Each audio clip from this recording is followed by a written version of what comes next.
Good morning, good evening, and good night. I'm XQ, joined today by Badgers and Algared. Yeah, we're starting early. We were sitting here waiting. Yep. We'll just Yep, anyway. we were. Miracles never cease. Now, So two of these things belong together. yeah. What were you saying just before stream? And I said, all right, let's go live then. I was just saying that Junior needed to improve his dress sense, and yeah, that's right. That's right, number Badgers. today. I'm calling attention to you. You've either got to put a cap on, or you've got to raise the game. I'll just point out that all I've got to do to raise the game is put some nice clothes on. I'd start with pants if I was Algared, but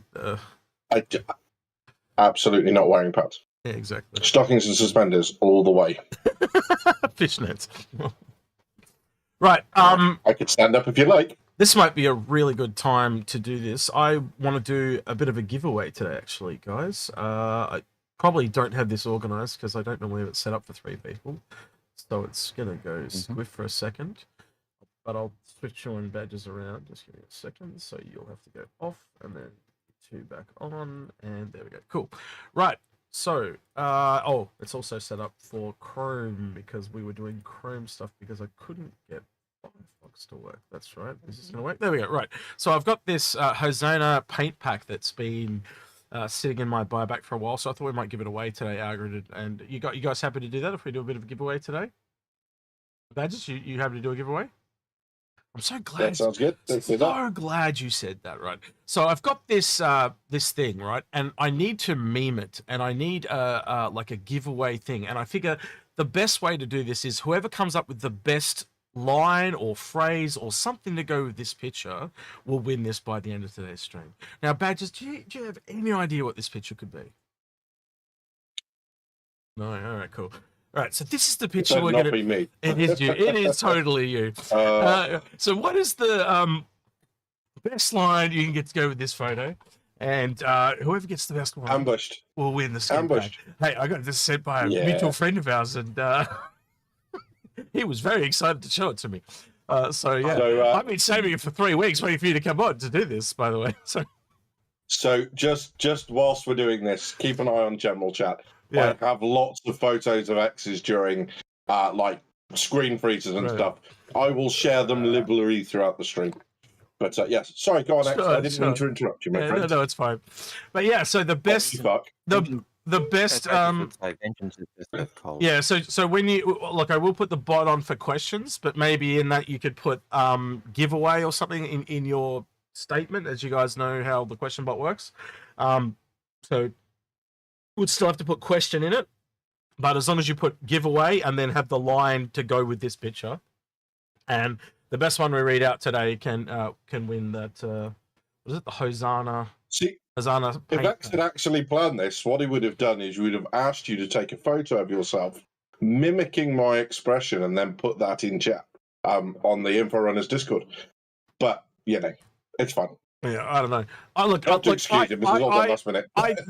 know if you're going to turn up. That's why I've got to do it like this, because I never know if you're going to turn up. And yeah, that's all right.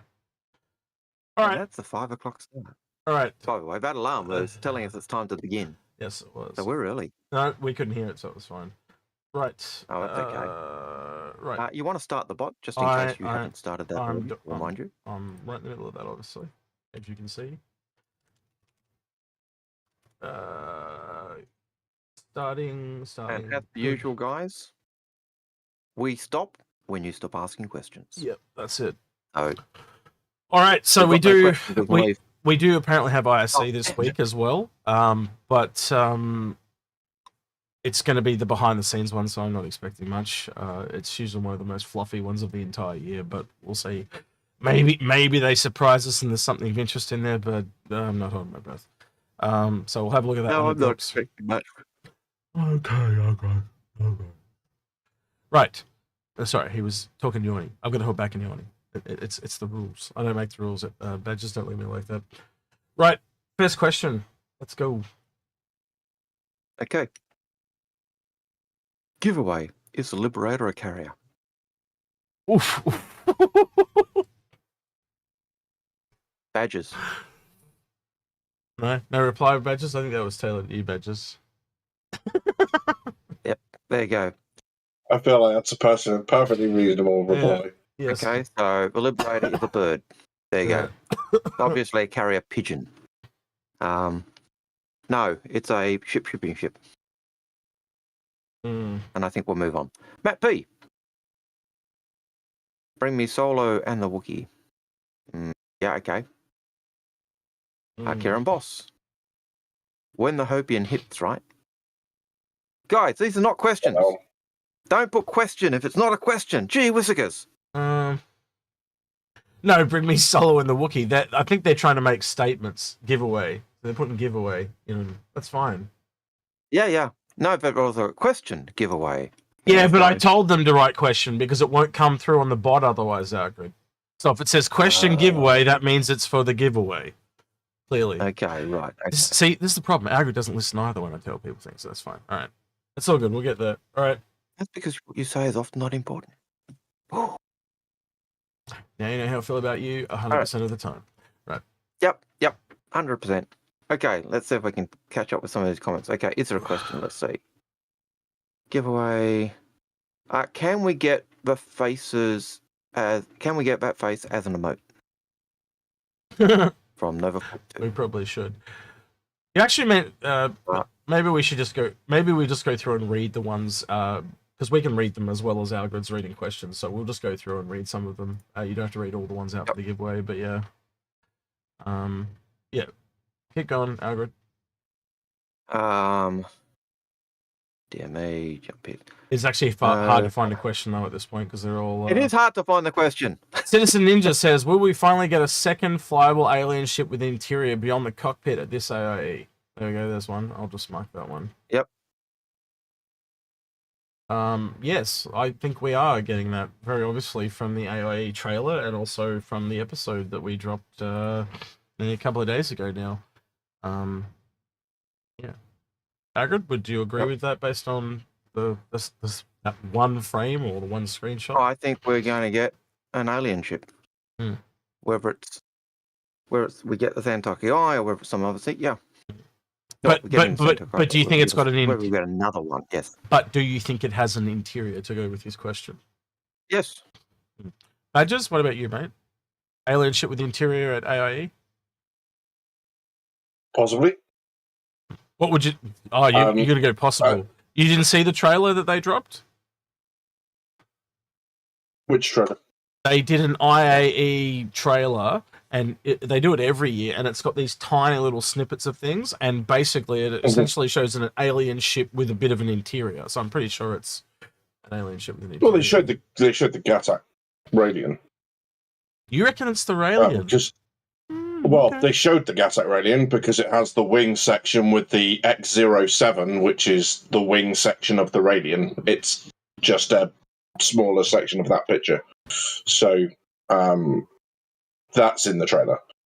Okay. Whether we get something else in addition to that, I don't know. So does it mystify you at all that they literally have just said that they haven't started work on the Radian yet? And that it's coming after the Santoki Eye? No, not at all, because it's in the trailer. The fact that they've included it is evidence that not everything in the trailer is going to be in IE released. All right, so I'm going to show you this then. While you guys are talking, I'm going to break into here and say, Guy in the IMS lounge says, it doesn't say anything, but they give us a $5 super chat. So thank you, that super chat guy. Always appreciated, never expected or required. But yeah. So one of the things that me and Algared have known for a while, and those that have followed the AOA for a while, is generally whoever is the first day is the kind of theme of the entire event. So when it was Drake last year, they were the first day, right? So this year it's an alien day, right? And you'll notice that if you go through all the other ones that have multiple people on the same day, they're in alphabetical order. The only one that isn't that is Gattac. Now you'll also notice the lines and theme are the same lines and theme that are on the Raelian. That means that ship that is coming on that day, and it is coming first. It's not a Raelian because it's an unannounced ship that's coming. They always do an unannounced ship that's new. So you've half guessed it correct, but there's a new ship coming from Gatak. I'm not guessing anything. If you look at the leak that we saw on the 4 images, one of them says "Don't buy Alien." It's like graffiti over the top of one. One of those 4 images is the wing section of the of the Radiant. And imagine if I took that wing section and the style and theme, like how it's very similar to Gatak, and I put it on a completely different ship. Yeah, possibly, but it's using exactly the same designation as the image from the Radiant. So it's X07 is the image. I think we're kind of very close, but it's not the Raelian. It's also at leaks they've talked about another ship coming called the Saulian, which was leaked back at Invictus, and it's popped up in the files again.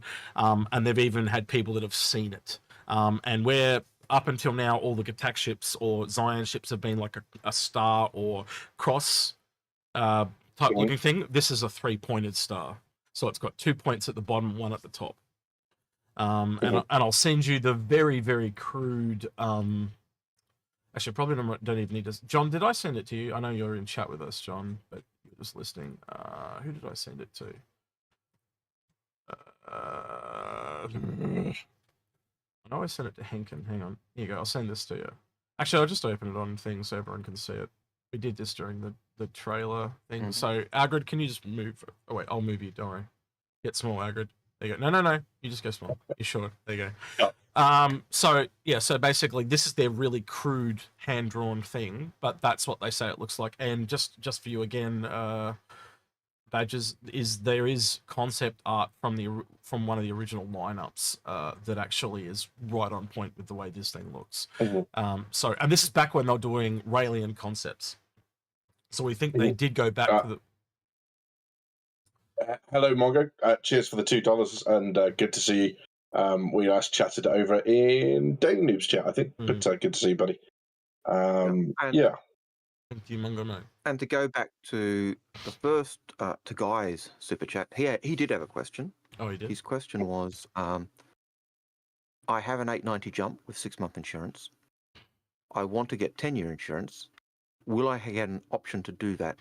And is there a way to do that?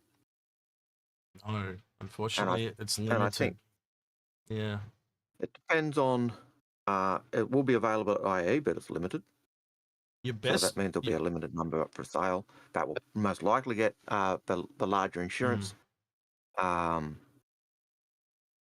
probably the best way to try and get it, but it's likely going to go like hotcakes. So, yes, it's possible.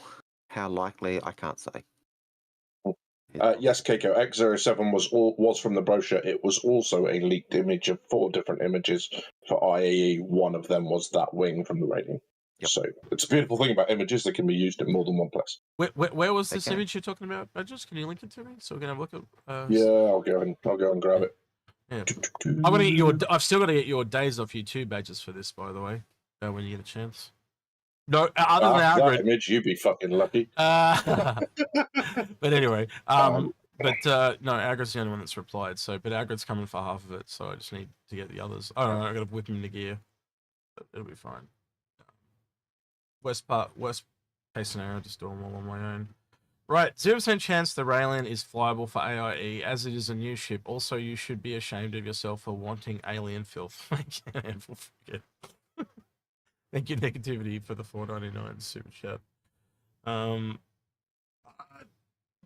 I tell you that Anvil Capital has been so hyped now that when it comes, it's going to be like the Perseus, where it's overpriced as shit. I'm pretty sure that's what's going to happen. But Algared, you're back. You're back, Algared. So you popped off for a bit. Yeah, that was not, but I am. Yeah. That's right. I said all capital ships are overpriced. And he's clearly a neo-mezzer.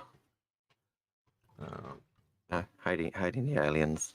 Yeah. Or just an anti-Addison. Addison probably did more to support Xeno threat enlistment than any other group. There you go. Our Imperator, great lover of Rajan. Yeah. Oh, piece of work, that woman. Why did you lot vote for I? Now I remember you wanted AI. Of course. Dixon King says, what if the talking ship teaser is all coming in 2024? Talking ship teaser. I haven't seen that. And we are, in fact, getting the Raelian flyable in 322. Giveaway badges, see new leaked images of Perseus back end. So when you say the teaser from Talking Ship, the yellow and orange images with the moving boxes over them are all in the next 12 months. Yep. That's what they said. But the Raelian's not in there. No, I agree 100%. And they did say plus. They said plus. So they also said plus more.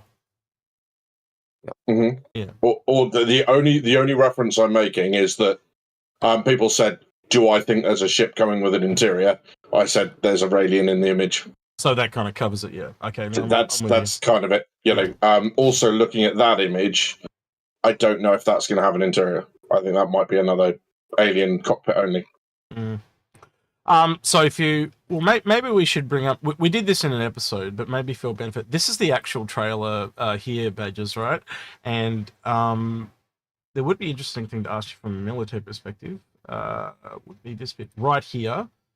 I'll mute it, and I'm going to slow it down as well. Let's hope it doesn't go to shit like it did when we did this before, Algared. I've been having some issues with my browser not playing things properly. So if we go back here, so this is obviously the Storm Badgers, right? That's how the gun turned out. But in the very next, a couple of frames later after the SRV, we have this. And this is the rumored Storm AA. And what we're kind of wondering or hoping is this is more of a mortar /laser detonated rocket rather than anti-air. So what would your thoughts be? Being the just realized no one can see what we're talking about. It looks very anti-air. I know that's not the answer people want, but it looks very anti-air. Well, I mean, it could certainly go further that way. It would be very strange to have a mortar fired, assuming that image is level, at that angle. Yep.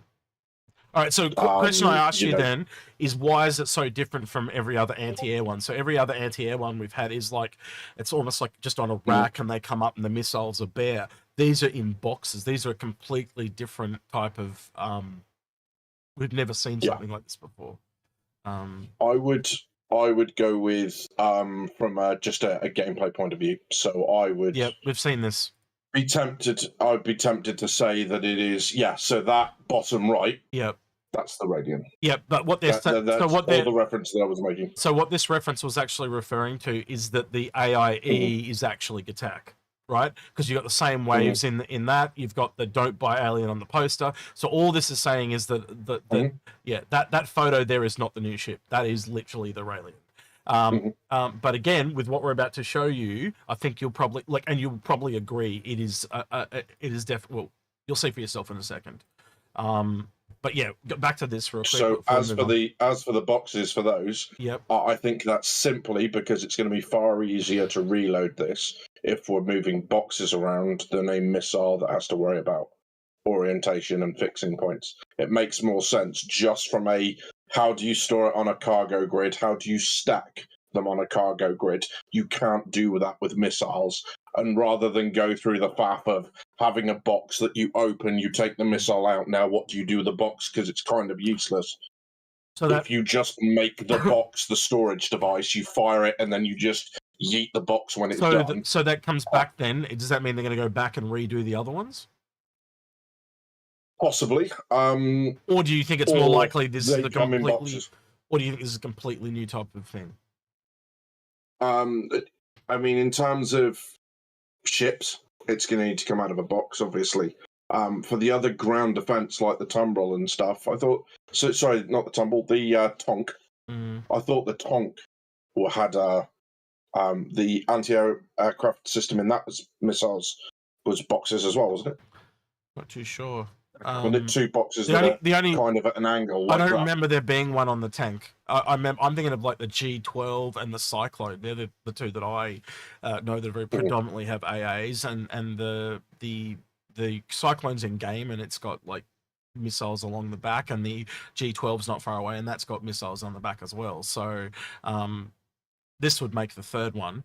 When I googled AA, the two that came up was anti-aircraft, obviously. The other one was Army artillery.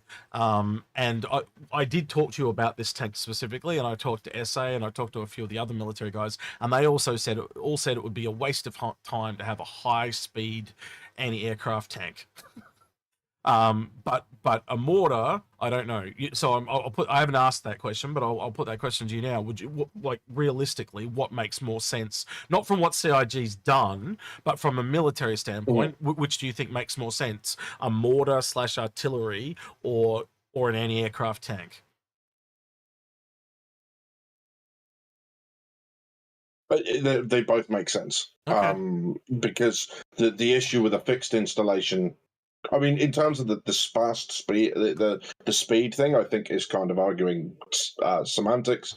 Right. Because you know, if you have a fixed launcher, you know where that launcher is.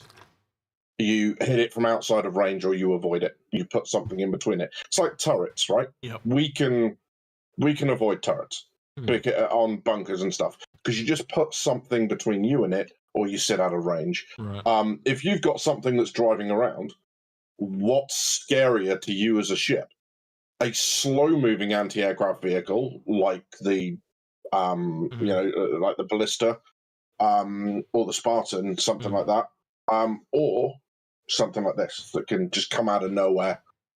You know, so I think it could go probably both ways, to be honest.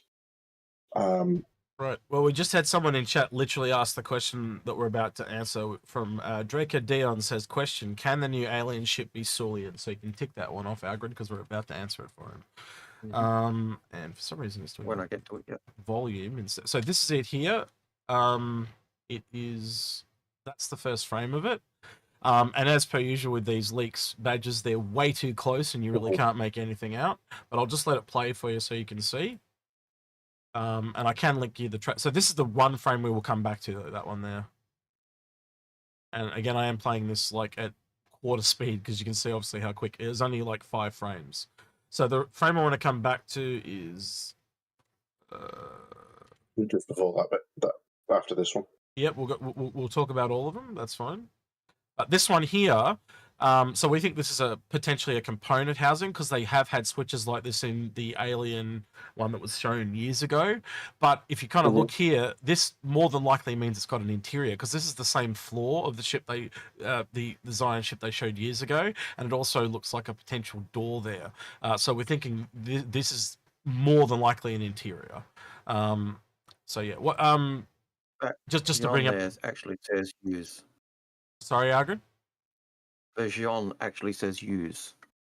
The writing. Oh, that says use. Telling you use. Oh, wow. Yep. That kind of... Jail did that.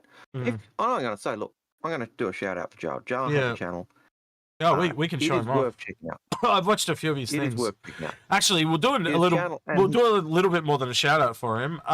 He's been doing these. Well, I'm saying go. Let me finish. Let me finish, please. Subscribe to his channel. Yeah, let me finish. So he's been doing these videos, but the thing he's been doing with these videos, right, is he's actually going through and he's using logic and speculation like we do, right?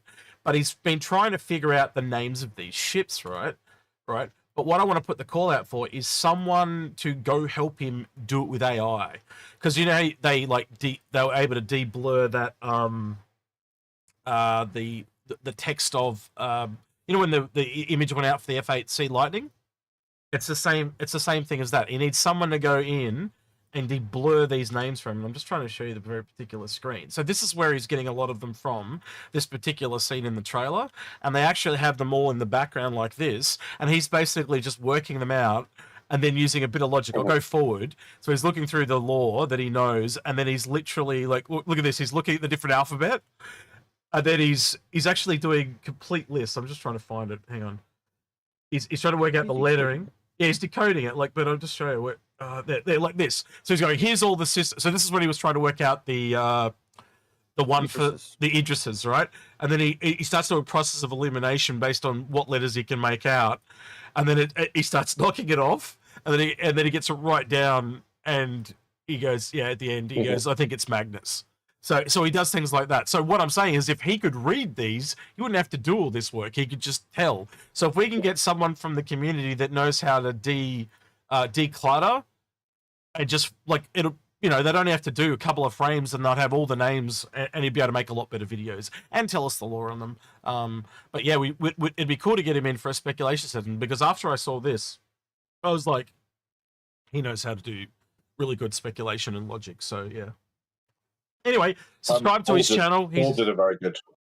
Yeah. Oh, Paul's in the comments. I was going to say, Paul's in the comments down here going, more. I was reading it the other day. Yeah. Where is it? Yeah, look, more. So Paul's down there as well. I'm in there as well. So yeah, if you want something different. But if you... Go ahead, He Algared. certainly has great content. He's one of the people who did the Law Citizen podcast with Paul and I as well. He does know his law. He is really methodical in his approach. I actually like the way he's doing it without, you know, that kind of detective approach because he also goes through, okay, these are all the Idris's names that we've had because they're all named after systems. So you're getting the law as he's working that. But I look at his channel and it's got, you know, so few viewers. Go give him a like, subscribe, and you know, enjoy his content because just so people know, he's actually doubled his subscribers since the start of before CitizenCon. So that's how much he's taken off because he stopped doing videos for a long time, but he's kind of back. So yeah, I can highly recommend Joe. He's also a mixologist. Yep. He has videos on the different when they do the, you know, the drinks for Vashon and other stuff. He's actually made some of those drinks and. He's also a part of your podcast with you and Paul, isn't he? The Law podcast. The Law Citizen podcast. Yeah, that's the one. Yeah. All right then. So yeah, shout out to JL. He knows he's Zion, that's for sure. He is certainly a Vashon scholar. I'll have to give him some tips on some typography tips and thumbnail tips because that's the one thing I think you could do to improve. Give him a like, subscribe, and hit his bell. Yeah. So he's got a lot of law-based videos there. So yeah. All right. Question. Yeah, go for it. Do we know anything about the tractor beams on the Crucible? I see it had multiple variants before, but how does that tractor beam compare to the SRVs? So that's actually interesting. And that is from Crix. Yeah, Algared and I were talking about this during the week, but I think it's going to have the same one as the SRV personally, because it's got to hold the Scarab, the Connie, and the Retaliator, those larger ships in place so it can work around them. So I think it'll have to have an SRV one. It's kind of like combining the Vulcan and the SRV together and you get part of the Crucible, which kind of makes sense to me. But could it have a small one? Absolutely. But I don't know. I just get the feeling it's going to be the same as the SRV because it does say other speciality ships will have the same one as the SRV. So I have to conclude it's most likely the Crucible. And based on the fact that they say the other specialty ships will have the same as the SRV, you've got to assume that really is the biggest evidence to say the Crucible probably does have the same. I don't think the Crucible needs it to hold the Scarab in place because that's kind of a click and lock type system, I assume. But I could be wrong. But other ships, it needs it. It needs it for that. And early on, it did have the tow truck version as well. We know that changed, how much that's changed. But I think, evidence seems to say it'll have the same, but we're yet to find out. I've just realised we didn't give Badgers... there was a certain frame you wanted to look at here, Badgers. Do you remember which one it was? No, I was just saying where that image was that you said that you were going to come back to. Which image are we coming back to? The one you just used, that one. Yeah, okay. Yeah. You were scanning through trying to find it, but you were too late. My bad. All right, cool. No worries. So now you've seen that. Had you not seen this before, Badgers? Yeah, I'd seen the trailer. Oh, okay. You still think it could be Aurelian? Yeah, I mean, okay, no, that's fine. No. It's all I'm saying is that the only image that I've seen anything for sure is the Aurelian. I'm not suggesting that it's coming. I'm just saying that they used it in the image. By the way, this image here is not an official image. This was put together by someone that was on Reddit that basically was just connecting dots. So that is not. Where did they get the top left image from? So I can actually show you that. I can't bring it up on stream, But this is from in-game. I actually sent this to Algared the other day. So this I know no one else can see this on YouTube. Is this already on the Oh wait, Is this already on the? In Microtech. Yeah. So look at this. Gotcha. Cool. Nice. And when you get off the train at the Tobin Expedition Center, look straight down at the ground. Literally, the second you get off the train, that's like literally right there on the ground. It says "Don't buy Alien." Also, when you're at the where was the other one we found, Agri? Near the garbage bins, opposite the terminals. The ASOP at the ASOP terminal. Yeah. So say you know how you've got that row. If you're standing on the far left hand side one, and you turn to your left. Behind you there's like a garbage bin, and on the wall it says "Stop the Invasion," but on the bin itself in like red crayon it says "Don't buy Alien." So you used exactly the same text in several different places. And then all around the bin are the leaflets like "Don't buy Alien." What was that? There was an invasion. Yeah, xeno-threat propaganda pamphlets basically. Humans wanted. All of those types of things. So yeah, they were indoctrinating humans like into their trying cause. to tell us something or give a message, but I can't quite figure out what it is. Yeah. Apart from all the signs having the Gutax, Your camera's moving on its own, Badgers. It is. Yes. Okay. All right then. Right, next question, please. Will we get the rework on the 600i this year? No. I think that's evident from the fact that they're not working on any Origin ships at the moment. And the other thing that's really clear from, I always lose this image and I can never find it when I wanted it at a moment's notice, but what did I call it? I called it manufacturer. And this one. It's the one I want, but I want to open it in browser. Give me a second. Sorry, everyone. I'm talking as I think.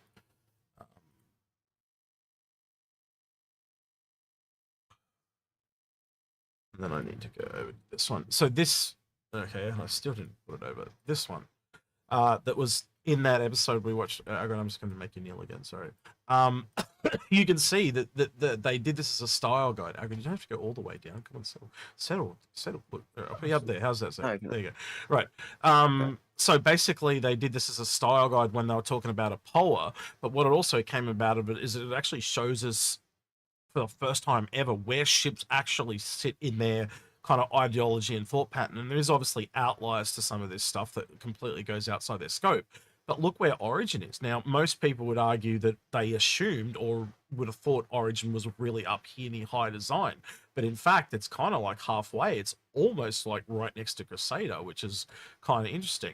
So that means there's definitely some commercial ships coming that has pulled it back this way.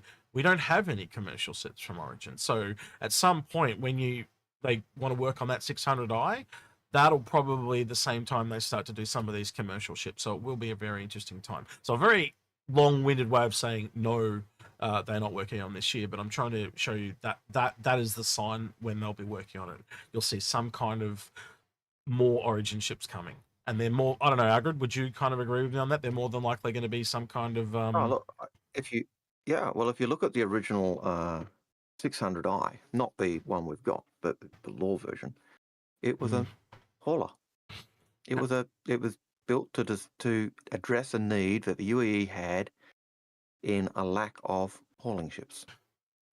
And Origin, when they decided to build their luxury ship, took their old hull and reconfigured it. So the 600i is just a crappy old hull hauler. The original one was, yeah, for sure. But knowing do that what you will. knowing that high fashion is coming, as in like they've got a whole bunch of clothing designed for women, and we know that they're going to have different levels of quality of food and restaurants and stuff like that. I could totally see Origin doing something. Well, you can already see a little bit in the 890 jump with the chef and the that little, what is it called? With the big long table and the bar room and all that. Like you can see taking that out and putting and putting that into a more dedicated ship for it and stuff like that. So the 890 jump might be a culmination of all the different pieces of that. But anyway, that really useful image that they dropped in that episode, and it was probably the biggest takeaway of the entire episode, and it's got so much fruit. and they didn't even realize that what it was when they shared it with us. But yeah, anyway. All right. Right. So our next question Sure. is from Stranix, and Stranix asks the question, kind of with a statement: Are we in a vicious cycle between devs moving between Squadron 42 to from Squadron 42 to PU development, and then when the sequel to Squadron 42 is started, they are pulled back off the work from PU back to the Squadron 42 development? No. Because the original plan was always to build Squadron 42 first, and then build a second team out after they got over 700 people to start working on Star Citizen. So essentially this whole time they really haven't been working on Star Citizen.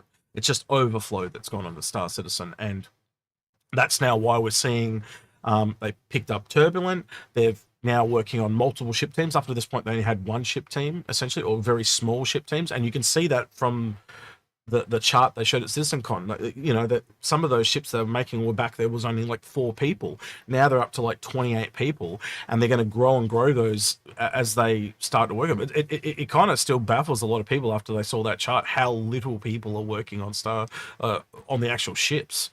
But it kind of shows you, like, out of an entire company, how much goes into the different parts of the areas that you just don't ever see. Like, most of the work in a video game is behind the scenes, you never ever see it, and then the part that we do see is this layer of art that sits on top, and it's just such a small part of it, unfortunately. But anyway, yeah, I know people complain that we CIQ don't give us as much detail as we want, but we actually get a massive amount of detail in terms of game development, what goes on behind the scenes. It's just not always what people want, and yeah, but we're seeing game development, we're seeing what it takes, and stuff that we normally wouldn't see until probably now. Yeah. Now we're probably at the point now where we'd start to see stuff rather than all that we've seen previously. Thank you, Stranix on Twitch, for the tier 1 subscription. Appreciate it, mate. Right, and hello to Grim too, who's in Twitch chat as well. Next question. We need to tidy these up a little bit because they're like all over the shop on my screen. But have you got them organised, Algared? Yep. He's organising them. Yep, cool. Great. Okay, so Badgers, can you go through there for me and pick out which one you think should win that thing while you're there? No. We've got the job. No? Oh, okay. He doesn't want to do it. John, are you there? John Citizen. John, can you hear me, John? John. Tune John in. No, he's there. Mate, I'm here. John, can you go through stream questions for me and find the winner of who did the best, funniest line for that image we showed earlier in Question Bot? Can you see Question Bot, the channel, stream questions? Yes. All right, so can you go through for me? Because I know you're a good laugher and you've got a good sense of humor. So if you want to go through for me, and you can see the dates there, obviously. So just look at the dates and go down from there. Can I pick my own? Oh, you can pick your favorite. Your favorite wins. So you can actually see where I use the start command. Can you see that? Okay. Up. What I'll do is I'll put an emoji on it for you. I'll put a love heart emoji, and a Batman emoji, and a cat emoji. All right. Can you see those 3 at the top there? I'll just go through them and pick them out. Yeah. But I'm putting a bunch of emojis on the one where you got to start, John. Can you see up there? There's now 4 emojis on it. I'm going to put 5 emojis. It's today at 1800 is the first message, John. Yeah, I just don't know what time it was in the UK, so I couldn't give him that one. Yeah, can you see that, John? That's why I said it. Yeah. See all the emojis you put in. All right, yeah, so start there and work your way down, and it's all the ones that basically say giveaway. And yeah, just find me the favourite one. Thank you. Sorry for taking so long about that. All right, next one. And if you pick yours and the next one, and we'll decide which one we think is best. Yeah. Okay, well, I've done 2, so I can pick both of them. Oh, right. No, what?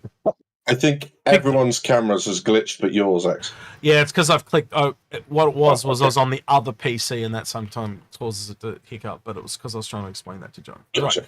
All right, we've now wasted 5 minutes. All right, back to the questions, please, Algared. All right, so questions. One Star Citizen says, what do you think could be some of the stats on the RSI miner? So I'll try that again. What do you think will be some of the stats on the RSI miner? It can mine. Yeah, I'm hoping it's still on an underground miner. But there's now a bit of debate on that because they said, so last ship questions, they said, yes, it still mines underground. Or underground mining is still a thing, but also earlier this year, Dan Truffin said the prospector no longer drills down. So does that mean they've now got two starter ships for mining? One's an underground one and one's an above ground one, or is underground mining not a thing? So it's not until this land miner drops, we have no idea what it's going to do. But they may, just to have increased the ship count, split the prospector in two essentially. So now there'll be an underground mining ship, but we'll have to wait and see. Yeah, and they may even do it that underground mining is reserved for vehicles and outposts. You know, who knows how they're going to do it? But I would I think say the evidence is beginning to mount that we're not going to get underground mining in the way that we were expecting, or that some people were expecting. I don't think there's evidence either way, to be honest with you, because when they showed the land bases thing, they literally had a mining drill in fixed position mining down. So doesn't that just show that they could do the same thing with a ship? Well, it's a beam. Yes, a beam pointing down, So, going under the ground. That's how it's always been. yes. If you go back and not if what you go we back were and expecting. well, I was, because that's what it shows in the original prospector image of how it mined underground. Prospector can do that because it can just do that. That's another possibility. I don't disagree with that. So maybe they just make it so it doesn't land and aim down. Absolutely, that could be a way they do it as well. But the original plan was the prospector aims down, and they have an image of it drilling and using the tractor beams to kind of suck it back up at the same time. So I don't know. We'll see. I'm just saying at the moment. I think there's evidence to show that it can go either way. But will I be surprised if we don't get underground mining? No. But will I be surprised if we do get it? No. I think it can go either way. I always take the view that lower your expectations, assume it's going to be horrid, and then when it's not, you're always super excited. Yeah. Do I expect new ships to come out? Yeah. Am I expecting them to come out any day? Nope. If they're late, doesn't matter because it means they're going to be better. If they come out early, fantastic. I get to fly another ship. I think the only other stat thing that we can give them is it's most likely going to be a large. And the other thing they said last year was that it takes 2 rocks and the rocks can come out of it. So it, yeah. Yeah. I think that's all we can that's give the you. vehicle, not older or stuff. Yeah. Just that, yeah. And you know, knowing the mole is 4 people and the Orion is, well, the old stats on the Orion was 5 to 8. I think you could probably go the mole is 4, the Orion is 8. This should be 6. I think that's a safe bet, Algared. Would you agree or disagree on that one? Yeah. I'd probably say yeah. You know, 2 people for rocks and then 4 people on the actual thing, maybe? I don't know. What do you think, Algared? I'd go, even though the mole's up to 4, I'd say mole's usually about 3 people. 8 people, and then somewhere in the middle. Like, yeah. That was obviously it's flexible, but like right in the middle will be 6 people. But right in the middle just makes sense. It just, and whether they push up a crew requirement for the Origin, the Orion, because it's so big. You know, if it was 5 to 8 at its old size, imagine what it is. You know, I would imagine that going high. So it gives you a bit more leeway. But yeah, I expect the large mining ship to be in the middle. In terms of crew requirement, it's not going to be a ship you fly by yourself without any AOI or any NPCs or buddies helping you. So there's a whole expect to do. So there's a whole thing that I've noticed is as this game goes along, it tends to be expanding, not contracting. And Grim brings up a really good point. He's talking about the Maelstrom system. He's saying some other things, right? But one of the things I found out during the week was someone asked me a question about. It was just in the Discord. They showed the end of the Squadron 42 trailer, the cleaver landing on the side, and the Vandal coming into the ship. And for the longest time, they said that they would be pre-built things just for Squadron 42, as in they hit and they break in a very specific place. Now with the Maelstrom system, what someone from CIG someone told me they talked to someone at CIG and they actually said that can now be dynamic on all ships. So because of the way the Maelstrom system works. So if you actually put that to mining, could we actually dig physically underground now? Potentially, right? So maybe they're even changing how underground mining works. I don't know if that's true, but I'm just saying, think of the possibilities. Now we have that Maelstrom system where this could actually go. And again, I think we'll have to wait and see. But it just, the Maelstrom system was not. I didn't think it was going to do that. You know, like they hadn't really shown off that physicality of things breaking until CitizenCon. Before that was just a wear system that, you know, things just wore over time and got dirtier and, you know, and damaged and stuff like that. But now we've got true breakability as well, which is kind of crazy. So the sky's the kind of limit now with where this can go. And they, again, as they get more money and more time, they can go where they want to take it. But it really comes down to how far they want to go. As Algared always say, is never say never. But Badgers is not wrong in being conservative in his estimations of the way things could go, because they can. That is more likely what you're going to get in the short term. Is well, I think. Would you, not to put words in your mouth, Algared, but with what Badgers said, it is a very look, it ties in with what we've said in the past. You know, never say never. Expect the minimalist, and then they build on it. Yeah. If you know what happens if you give too big and then you try and rein it in, it's impossible, isn't it? It's so you always start small and add rather than go big and try and take back. And I think we'll both agree the underground mining system is, even with it just being kind of faked and it's the hologram on your you know, and you've got a vein under the ground, that is still a lot more complicated than the rocks on the surface and them just cracking, because it requires all these other systems that we don't like. Well, we don't really have a lot of holograms right now. A lot of the holograms we have right now, like the one of you and I looked at the other day, the hologram in Microtech.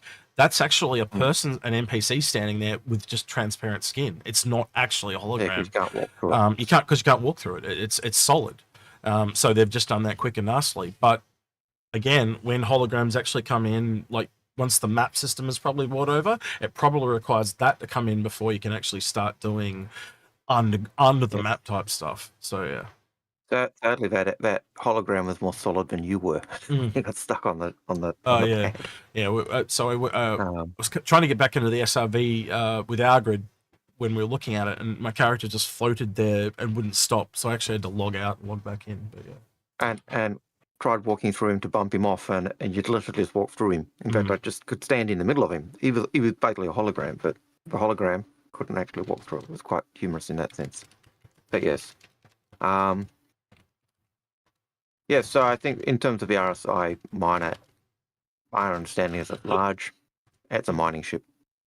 It's a large ship, so you want to guess the components and stuff, have a look at other large ships and go, yeah, it could be that, could be that, could be that, could be that. You would have known, you would have noticed the name too, Badgers. Have you heard the name of it yet or not? No, it's Arastrata. You would know that from Eco, yes? Arastra. Yes. Yeah. So I knew it straight away as well. So yeah. But anyway. Yep. So it's definitely mining based. Yeah. Next question, sorry. The Jocko has a question for us. He says, I'm planning on picking up an Orion this IAE. Do you think I'll need a hull D or hull D to move my refined goods, or am I good with just a hull C and another cargo ship to move it planet side, i.e. the mine, the ore? All right, Badgers, you take this one.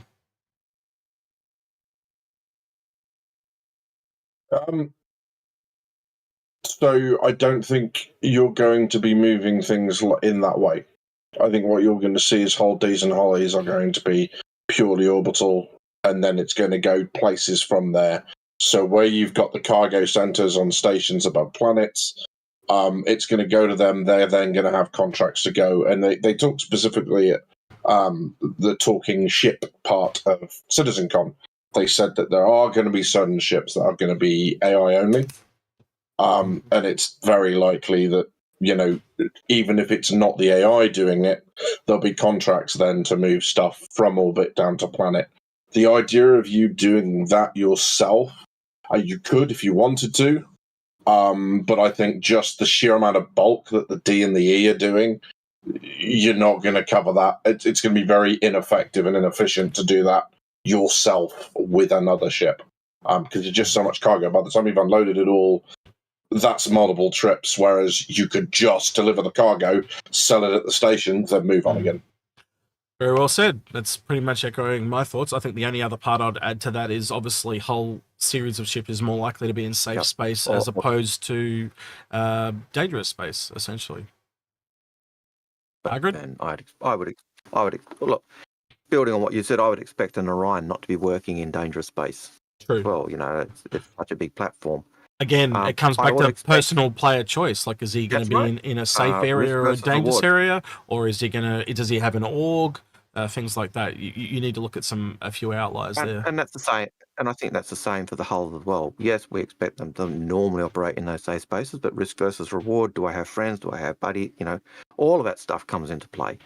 Do you need a hull DE to move for refined goods? Probably. The hull, but we don't really know what quality refinery of that's on the hull on the Orion.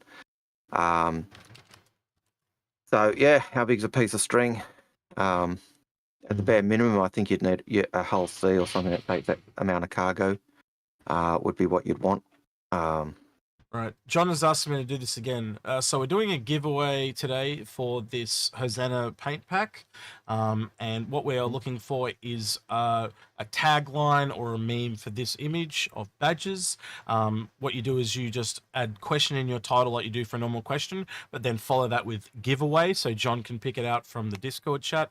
But it'll automatically go through to Discord from Twitch or YouTube. So just put giveaway as your question, then giveaway, and then what you would put as your line, and John is in Discord ready to pull them out with the bot. So yeah, and if the winner of that will get a Hosanna pack. And what I've told John is to pick maybe like 5 to 10, and me Badgers and Algared will go through them at the end of today, and we'll pick out the winner of this one.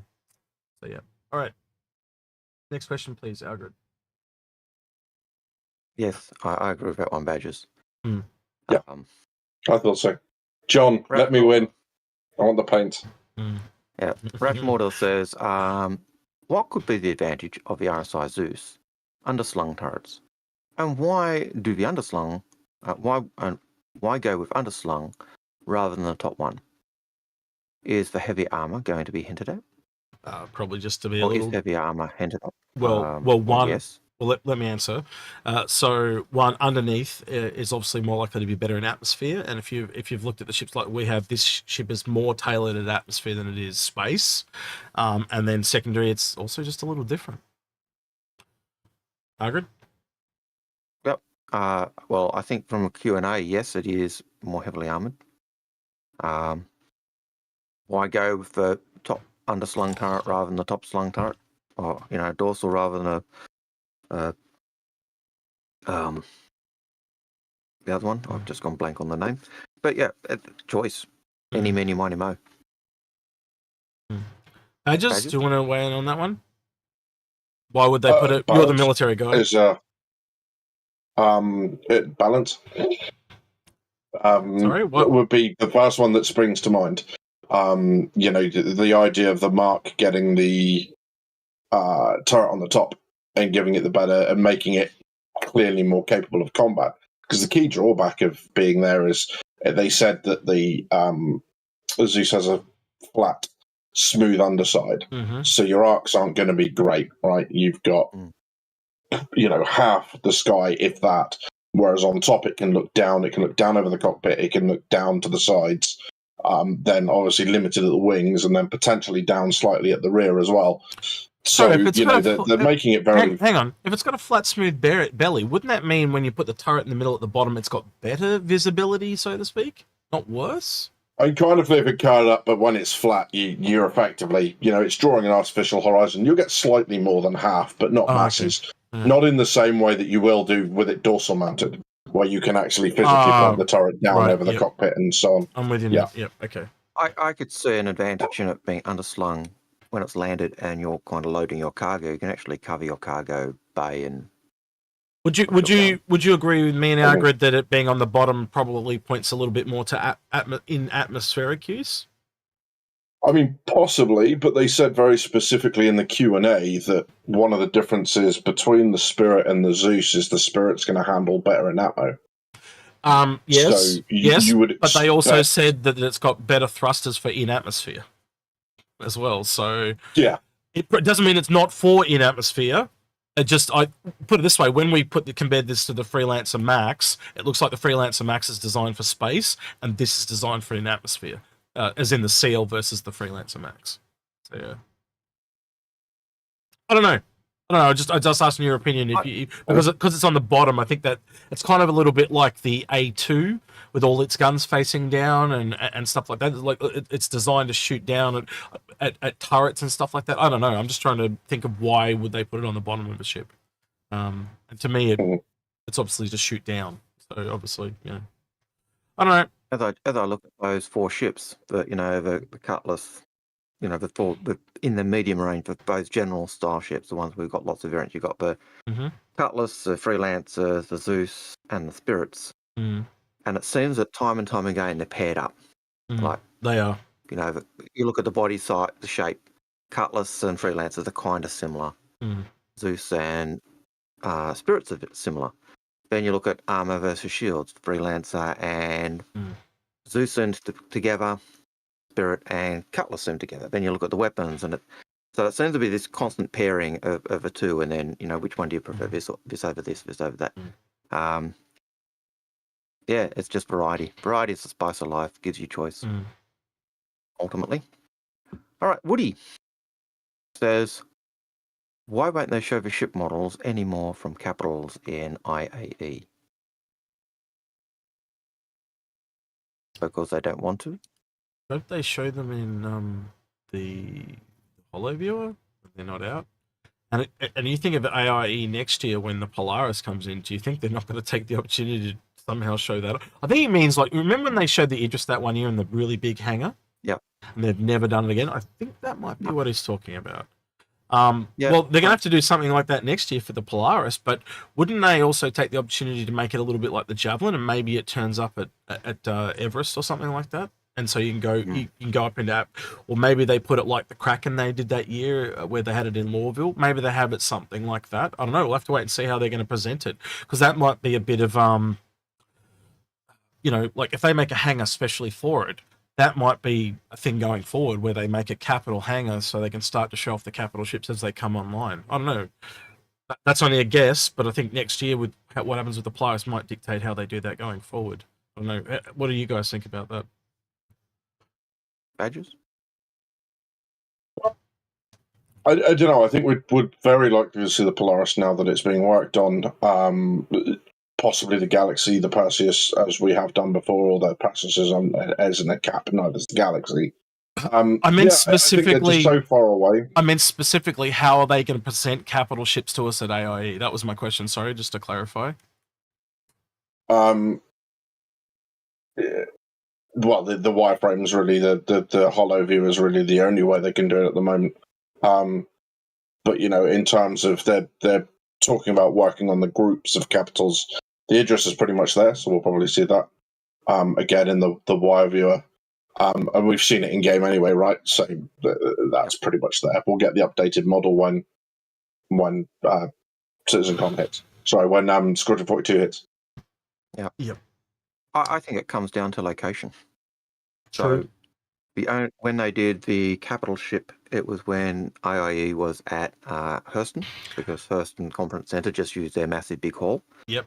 And I don't think they've got a massive hall big enough. We've been at Microtech 3 years now because of how bad it ran at Horizon. Yeah, they moved it back to Microtech.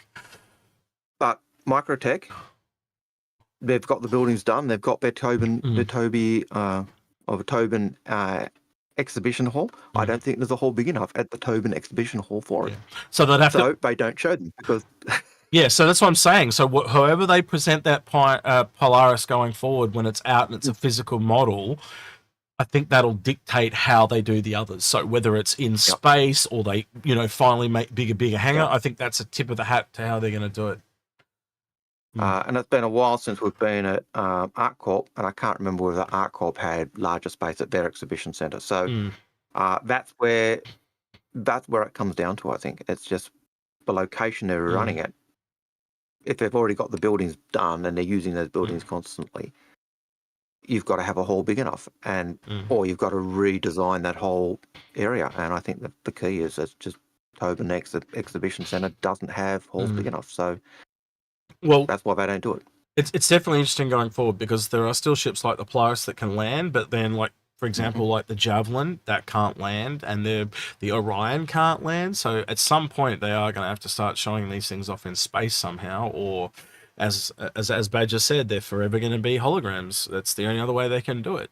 But we'll see. We'll see how it goes. It's interesting. I think that'll be one of the deciding factors how they present that next year. All right. Anyway, next question, please. All right. This question is likely to draw out fighting words. All right. Josh Campion is the question.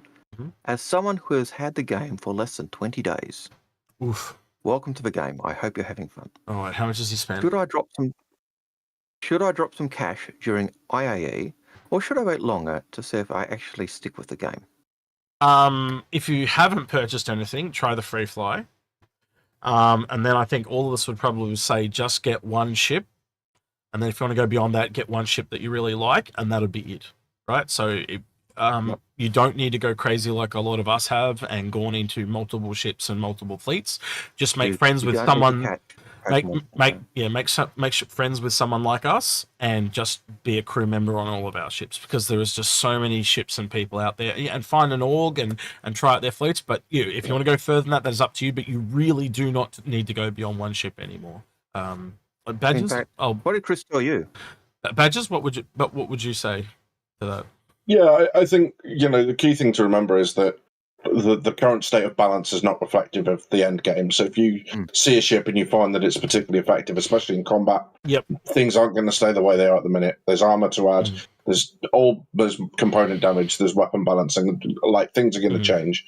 And I think you've kind of answered your own question, because if you're wondering whether or not you stick with the game, I think I think we're kind of there, right? Free flies, and these things aren't going anywhere. We know the military ships are going to come back at Fleet Week. We know that it's going to happen again at IAE. See if you stick around. There are lots of us who will play the game for a while, then we'll go away for a period. I think I just saw Luna Maria said that they play basically for IAE each year, and that's it. Gacho's turned up. Sempasta's turned up. Zenrez has turned up. Like, all these people that I only see every 12 months has come back. It's a very, very common occurrence for me. The one caveat I'll add to that is there was something I was going to add, but that's all right. It'll come to me. Algared, your thoughts on? Do you want to share? Look, I think, and this is someone who has caught Pokemon syndrome. That is, I got to get everything, with the exclusion of the steel. Can I just say, only need a starter pack? Sorry to interrupt. It was the free flies tend to run like shit. So if you're playing during a free fly, the servers tend to be a bit shitty because they're kind of overloaded. So if you're in the free fly and thinking this runs like dog shit, you got to remember it's also an alpha, but it don't like dog shit because there's just so many people. Sorry, that's what I want to say. Sorry, I got for interrupting. Continue. That's okay. So Josh does say he's had the game for 20 days. So I'm assuming that means he's got something. Got a ship. Yeah. And if you're in the game, enjoying the game, fantastic, enjoy it. Do you need more than a starter pack? No. Chris has even said to X, look, don't buy any more ships. Just get other people to buy starter packs. Yeah. And that was in 2014, so that was a long time ago. So, and Sandy's comment to me, stop.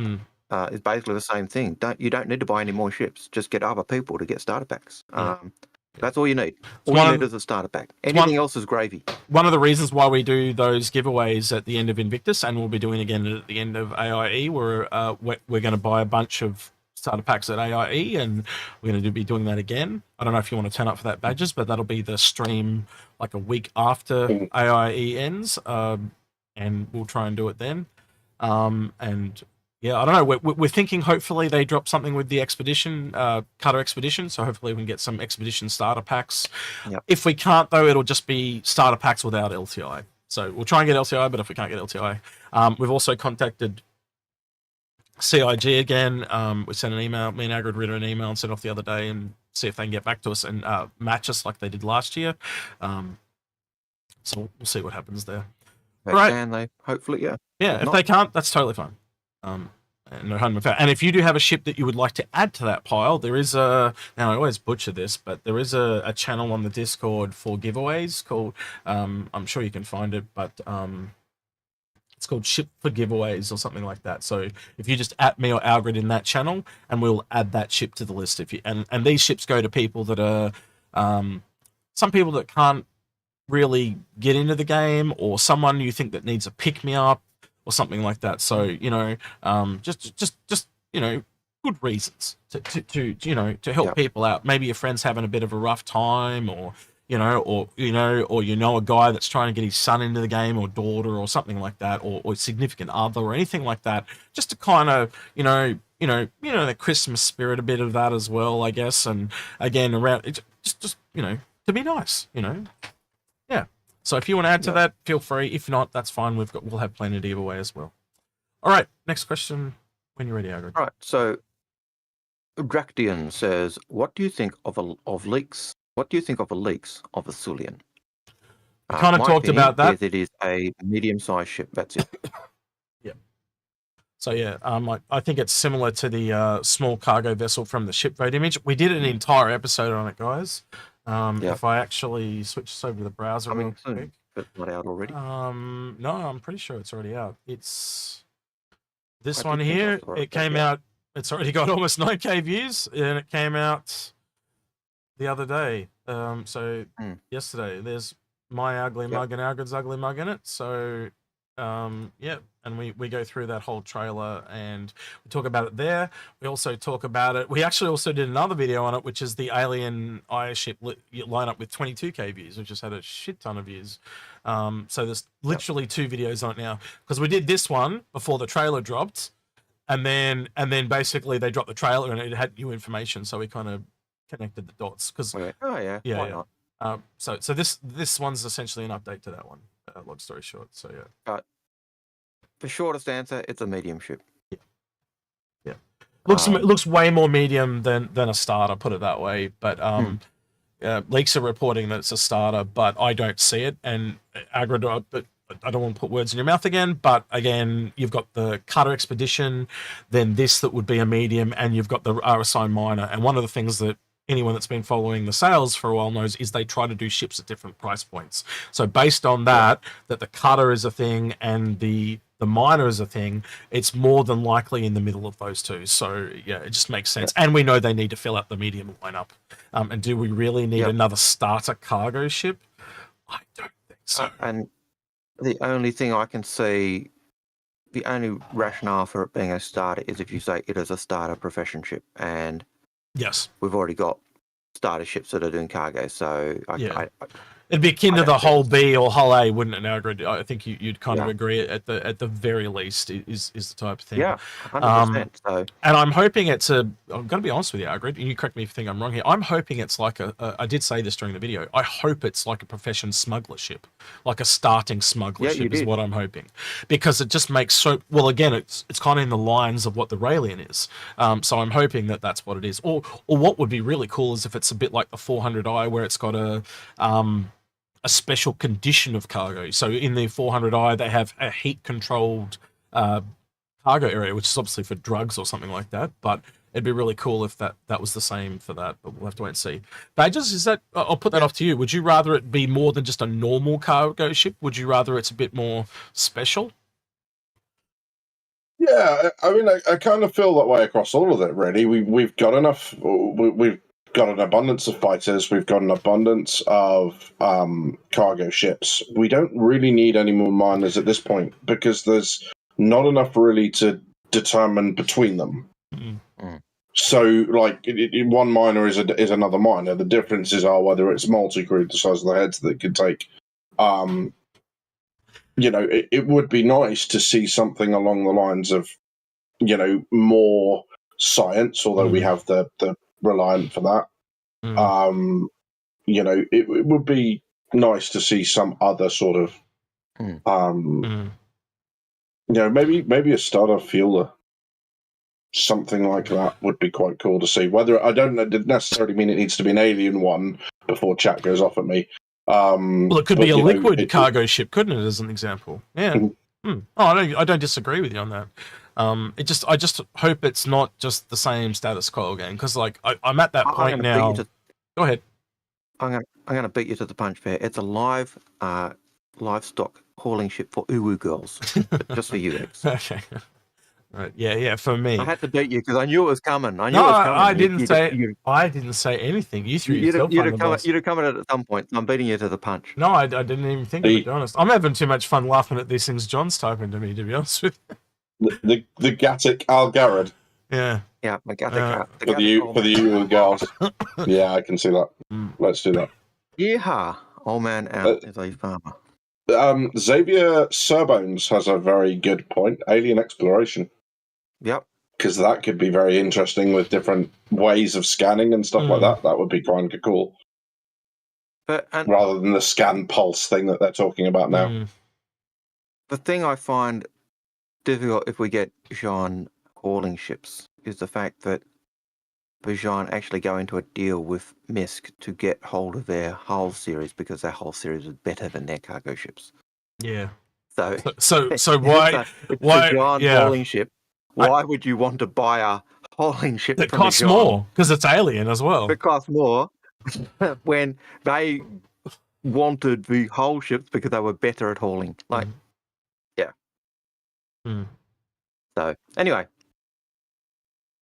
next question: what size ship do we think? What size ship do we think this new alien ship is comparable to? So what size ship do we think it's comparable to? Well, medium ship. Yeah. Freelancers. I don't know. Well, let's put it at Badgers because he can.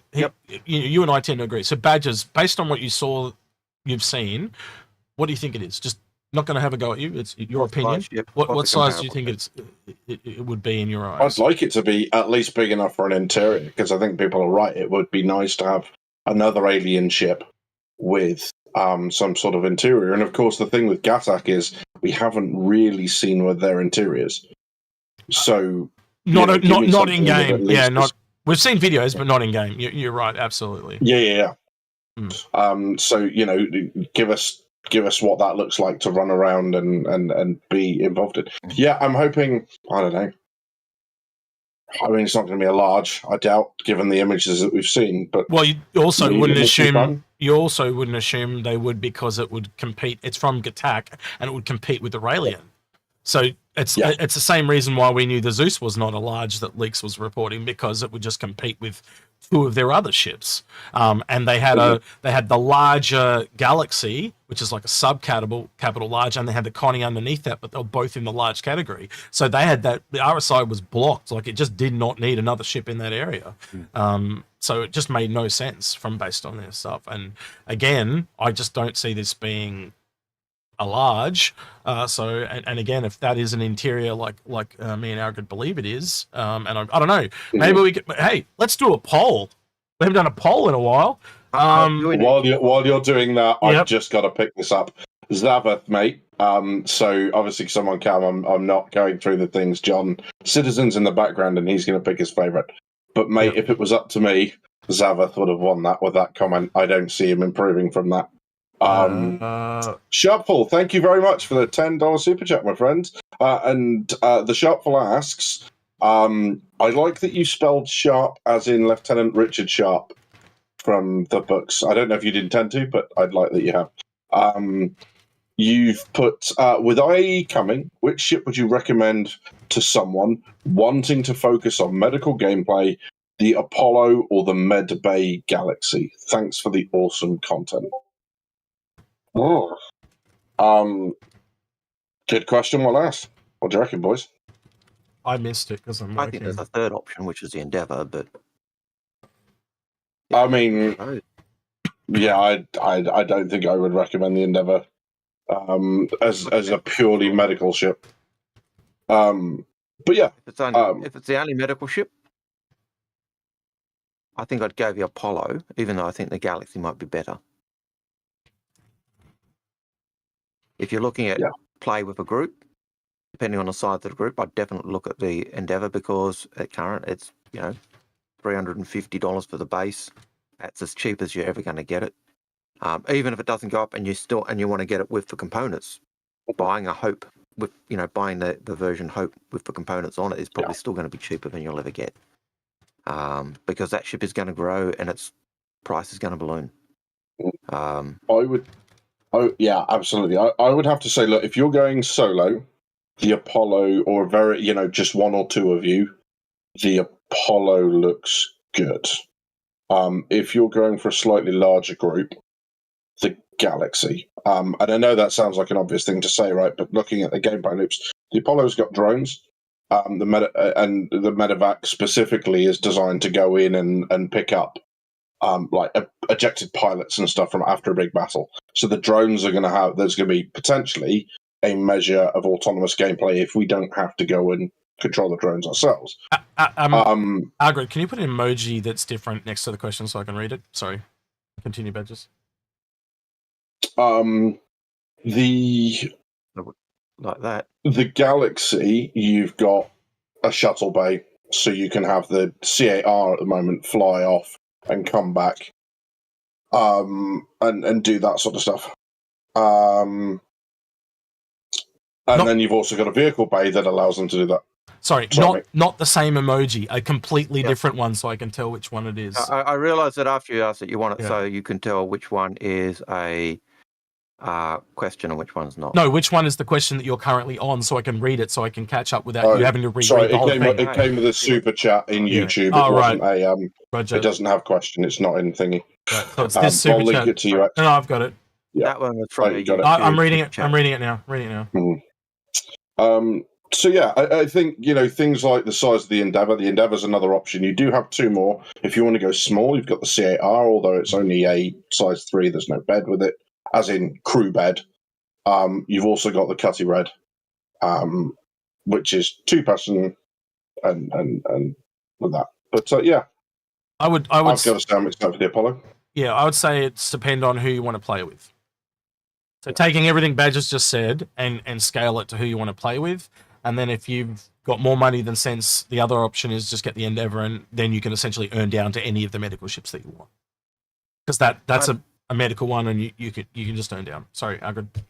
I would if you're looking at specialising and being an absolute specialist in medical, I think the smallest ship you want is the Apollo, because the Apollo, Galaxy, and Endeavour all have the ability to have tier 1, 2, and 3 beds, which means you'll be able to do the whole gamut.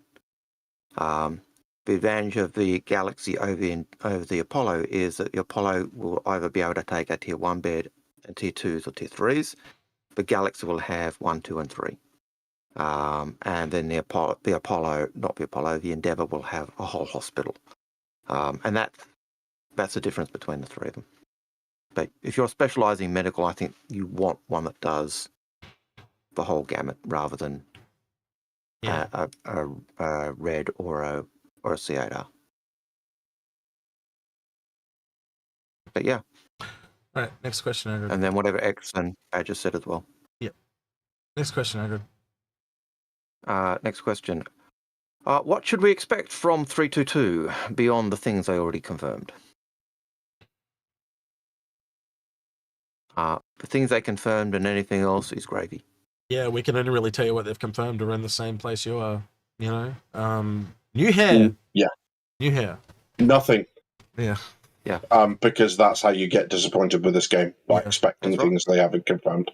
Yeah. I know I'm just playing with your words there, and that's not what you meant. You're not wrong, though. But yeah, it's that. But true. It's expect the things they've confirmed to be less than they're confirmed, and then you don't get disappointed.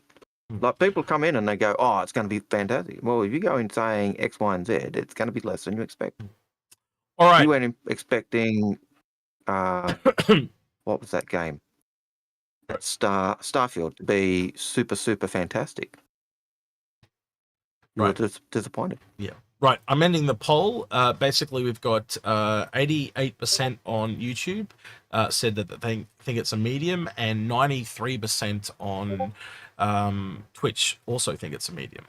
So that's interesting. That's only based on what we know. But obviously, if it's got an interior like that, I think it really signifies a medium. Because there's not many small ships that have an interior. And again, if you look at that interior, it looks like a fairly large space. It could be Nomad-esque and not as big as we think it is. But medium just seems to make more sense to me. We've got way too many smalls at this point. And I hope like Badgers and I and Algared were saying, I hope it's a little bit more than just a cargo ship. We'll have to wait and see. All right, next question. Matt P just says in chat, sorry, very quickly, just for Sharp's question. Galaxy, Medical, and CR is a nice combo. You're right. And Yep. I'm hoping, and I don't know if you gents have said the same thing, the rover/links that was in CitizenCon, I'm really hoping that's a ground medical, and that would just finish that trifecta out lovely. We've been saying, me, Algared, and Paul have been saying that for like 2 years at this point, so I have no doubt. Feels like it. Yeah. Also, just to add to what you're saying about the Galaxy and the Pisces being a great combo, so is the Apollo, the Cuddy Red, and the Endeavour. They all sync up in a weird way if you think about it. That's the great thing about these medical things; they all link. So again, that when I say something like if you've got enough money to buy the Endeavour, and by the way, the Endeavour is cheap as shit for what you get, $350. Just to put that in perspective, the Apollo is $275. So for $75 more, you get the Endeavour, and you'll have enough of a ship that you can basically make as enough money with that to earn down, not to mention all the additional gameplay. Much like what Algared said with the Galaxy. The Galaxy is a bit different because you get medical and you get all these other things, and it's the same thing with the Endeavour. But obviously, you know, bigger ship, more people, it becomes a bit more difficult. But the advantage at the moment is price. And that's the huge advantage to that one at the moment. But you have to weigh out what's best for you. But if you do want us to go deeper into something like that, hook up Algared on Discord, and we'll look at a Fix My Fleet for you. Not even kidding. I'm never going to fix my fleet. Yeah. I'll do that for you. Yeah. We've got 2 of them in the bag, ready to go for AIE, but we want to see if we can get at least another one. So if you're out there and you do want to Fix My Fleet, reach out to Algared and he'll get it organised. And I am aware there are a few that are in the Fix My Fleet channel, but it's a matter of finding a time when you're available, when we're available. I'm available, and then when X is available. So it's always a juggling act, and sometimes ones that I'd like to do just I can't match up, or the chat has done such a thorough job in answering your questions. You go, nah, don't need it anymore, or it looks like it's satisfied, so I just go, yep, okay. Yeah. So if you really want one, you've really got to hassle and hit me up individually and do the same types of things. Yeah. All right, Dixon King question. What if a talking ship teaser is all coming in 2024? No, it's the next 12 months, is my understanding. And we are in fact getting the Raylan flyable in 322. No, because they're working on the Raylan after they've worked on the Santucky Eye, and that ends in December. Santucky Eye. Yeah. And also the Santucky, for that. just so you know, the Santucky Eye is not coming at AIE, by the way. It is already been in the leaks, and it's also, I don't know if you guys have seen this on the EPTU, people have been going through and looking at the different sale days, and it appears as a hologram already. So if the Santucky Eye has a hologram, then it's not coming at this sale. So it's a Raylan. And so is the Raylan. Yeah. The Raylan is a hologram at IAE. Yeah, so that again shows you that there is a new ship coming from Gatak that is not the Raylan or the Santucky Eye. So yeah. Yeah. So sorry to burst your bubble, Dixon. I think everything we've seen just says no. Yeah. As much as wishful thinking would be lovely. Yeah, there was some misconstrusion there because the way John Cruz said it on the panel that day, and he did clarify it later on Twitter, because you can just tell in his head he missed something from a context basis, so it could have been taken either way, and people obviously took it in the most hopium type of way, but he cleared it up on Twitter like 2 days later.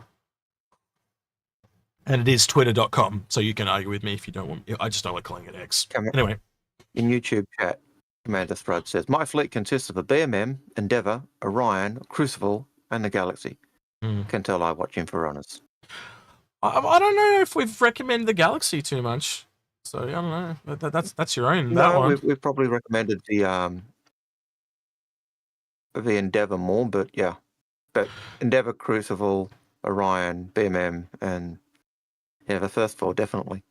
Well, I think the Galaxy for me is literally just the other half of the Caterpillar. It's going to be interesting to see where the Caterpillar and the Galaxy line up at the end of the day. I've been having this. I haven't talked about this with you, but we can do it here if you want. I have a little bit of a theory. I think when they come to do the modules on that thing, it's going to be the whole section that changes. I'm starting to think that that's the way they would go. Why just make it so that you just change the individual little modules and have a nose module when it can just be the whole thing changes? It'd be so much easier for them to do if you think about it. That's definitely a lot simpler. Yeah. I think way down the track we might get the Yeah. ability to change the individual modules, but that comes back to that whole thing we talked about in terms of why they limited the length. The second you start changing the modules, and if you put your first aid module and a ship shop module, that's a new ship. You change the order, that's a new ship. Instead of even if it's the same having module. So instead of having 4 doors on each side, that makes it really, really complicated, and all these walls, you'd be able to take out all the walls, and it's just one giant cargo room. It would change the way that whole ship works. You'd be able to put in 32 SCU cargo containers. It would just fix everything wrong with that ship, in my personal opinion. And I wouldn't have a problem with that. yeah. Now my question is, when Badgers did that, was he saying, "I'll be back in a minute," or "I've got a point"? Because then just after he did that, his camera went. Yeah, it went 1 minute.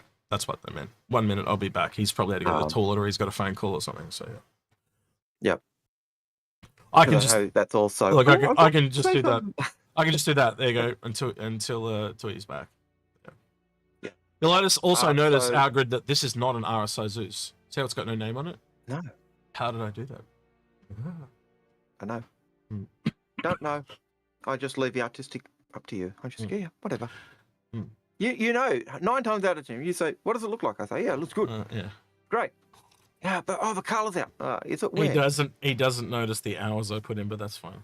That's fine. All right. I do notice the hours. I often sit there watching you do it, and you say, "What do you think?" And I say, "Yeah, it looks good." "Oh no, the colour's out." "It's okay." No, I've got to get this right." "No, it's okay." No.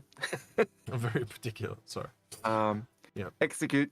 He's a perfectionist in that sense, you know. And I'm going, "Yeah, look, it looks great. Fine." Okay, so Hunt Disco. Referring to new alien ship, why people haven't picked up on the Gatak sticker in the Sitcon limited box set. I heard. Look, I heard that. Origin Argo. I heard this, but I could not find it anywhere on the merchandise store. And I did ask someone to link it to me, and I didn't get a link. If you got it, do you? Oh, you've got it. Go grab it. I do. Yeah. I'll go grab it.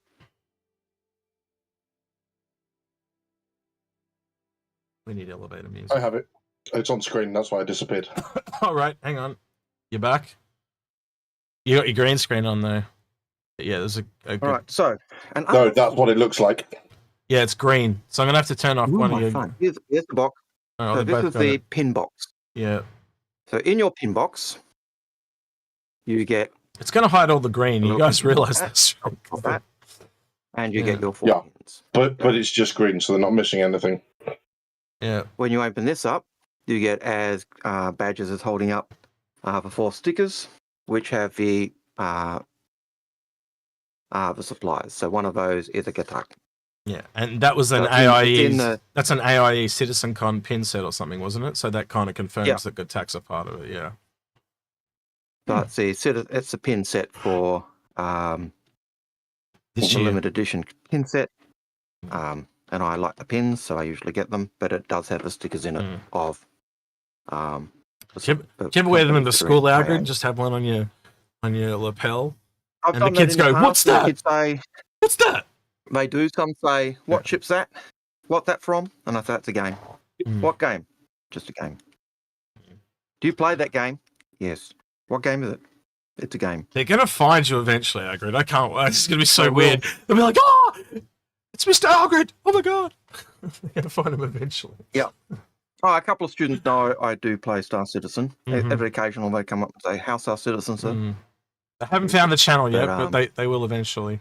They will eventually. One day they will, and then I'll never live it down. Yeah, and they'll be throwing AOE girls at you left, right, and centre. My trainees know I stream, because if they don't subscribe to me, they don't pass their exams. Oh, I wish I could do that. Oh. But that'd be unjust. All right, so that's that question done. Yeah. All right, next one, Algared. So yes, that just tells us that we've got those companies. But yeah. Chris Gamer says, what type of quality of life improvements could we expect that are noticeable by end of year? Vulcan, the ray tracing stuff, or everything they showed at CitizenCon, essentially. Like, that's potentially possible, but we do know in, I think even in the patch we're playing right now, it had graphical improvements and frame rate improvements. Yep. And I think everything they said at CitizenCon is coming soon, or they're going to aim for it within the next year. And it Just tends to much. be the bigger ones for me are ones that, like, you know, that you can't just copy paste type it over type of things. So one of the ones was obviously the Moby-Glass, because that's a military UI. So that UI, I know they could be really cheap about it and just change the color of it, like from blue to green, and go, oh, it's now civilian. But I honestly think they're gonna have to change all the art for that. So that's obviously going to take a little longer to work out, and it probably even is laid out differently as well. So yeah, that's something that would probably more like to take more time rather than copying and pasting code over and stuff like that. So I'll have to see. Yep. Badgers, your thoughts? Yes. Thank you for being so.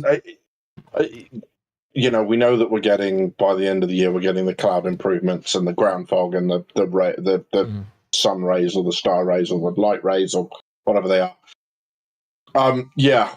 Other than that, I mean, they're hoping to get the Gen 12 stuff in as quickly as they can, although it will be in when it's ready.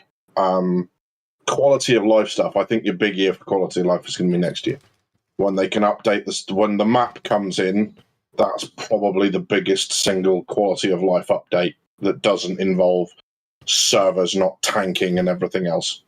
Absolutely. But there's nothing holds up to it at the minute. And you muted Yeah, yourself. You muted yourself there for the last couple of seconds. I don't know why, but you did. It's all right. All right. Next Do you question. still hear me? No, I can hear you now, but like for some reason you just were talking with no sound for like half of like 10 seconds. Anyway, Algared, next question. I think we'll all get them. I think we might get, you know, any of the things, the character generation, the Moby-Glass things with the Galactopedia would be nice, but any of that stuff coming in is just a bonus. And they'll bring it in as they can and as it's stable. And so one of the things I picked up from CitizenCon is all the panels were talking about the stuff they've done. But then as they showed the I Held the Line, you actually saw, oh, that's why they're talking about that, because it's in Squadron 42. It put it all together, didn't exactly it? why we didn't get... Oh. Okay, well, now I'm starting to wonder if it's my end, because now Algared's... Algared, do you want to say that again? You got muted for a second. You both did that for me. Yeah. Might be a Discord issue in the background. This has happened before, where Discord goes to shit. And it's not something I can control, obviously, because it's their servers. So if you guys drop out, I'll try and restart Discord. But yeah, do you want to say that again, please, Algared? Yeah. So I think everything they did in the Squadron, not Squadron 42, in the CitizenCon, all the panels related to Squadron 42, which is why I think we didn't get anything on the economy and we didn't get anything on Quantum. Agreed. All those other things people are saying, why did they miss it out? Because it wasn't related to I Held the Line. Yeah. It's not that we weren't working on it. It's not that it's been tossed. It's just that it wasn't relevant for CitizenCon in terms of the context they were looking at. Yeah, this year I was think that's the key thing. Most definitely Squadron 42 CitizenCon. Can't agree more. And the whole thing was that, wasn't it? It was all these panels, and then when you watch that trailer at the end, it just summarized it all, and it was just like, holy shit. It really put into, like, yes, a normal person can go watch that 26 minutes trailer and go, oh, that's sick. But when you watch it straight after 2 days of panels, it's just like, holy crap. Like, it just puts everything into perspective. It was really well done. Just, oh, they're working on this, That's why they're showing it. It was even the character one, where when you saw the character forms in the trailer, it was like, So anyway, Matt P, if a gift recipient melts a gift, i.e. starter package or LTI token, can they buy it back using buyback token? Yes. Unless the price changes in the meantime. Yep, in which case you buy it back at the new price. And we have seen that, by the way. So someone, like, to give an example, the Drake cutter with LTI, it was like $45. They melted it afterwards, and it went up to $65. So they had to pay another $20 to get it back. So yeah, thank you for the Arthur Vandelay. Thank you for the $7.99 super chat. Thank you. Oh, Aussie too. So always appreciated, never expected, or demanded or required, but yes. Oh, it's a sticker of a fox. I just realised it's a sticker of a putty tat. Yeah, I thought it was your cat, X. I don't know, maybe it is. I don't know. Looks like a fox to me. I'm not sure. I don't know. Does I it, thought it was a pussycat, but hey, I can't mouse over it and it tells me what it is. But it's a space kitty. It's a. Anyway, Look, I've got a X not recognizing pussy when he sees it. Yes. Badgers 1, execute none. All right, Jodimo. On the IAE promo vid released, we see a reflection of a redeemer in the right corner of that frame. If you freeze it, there are 2 tail fins. What ship is that?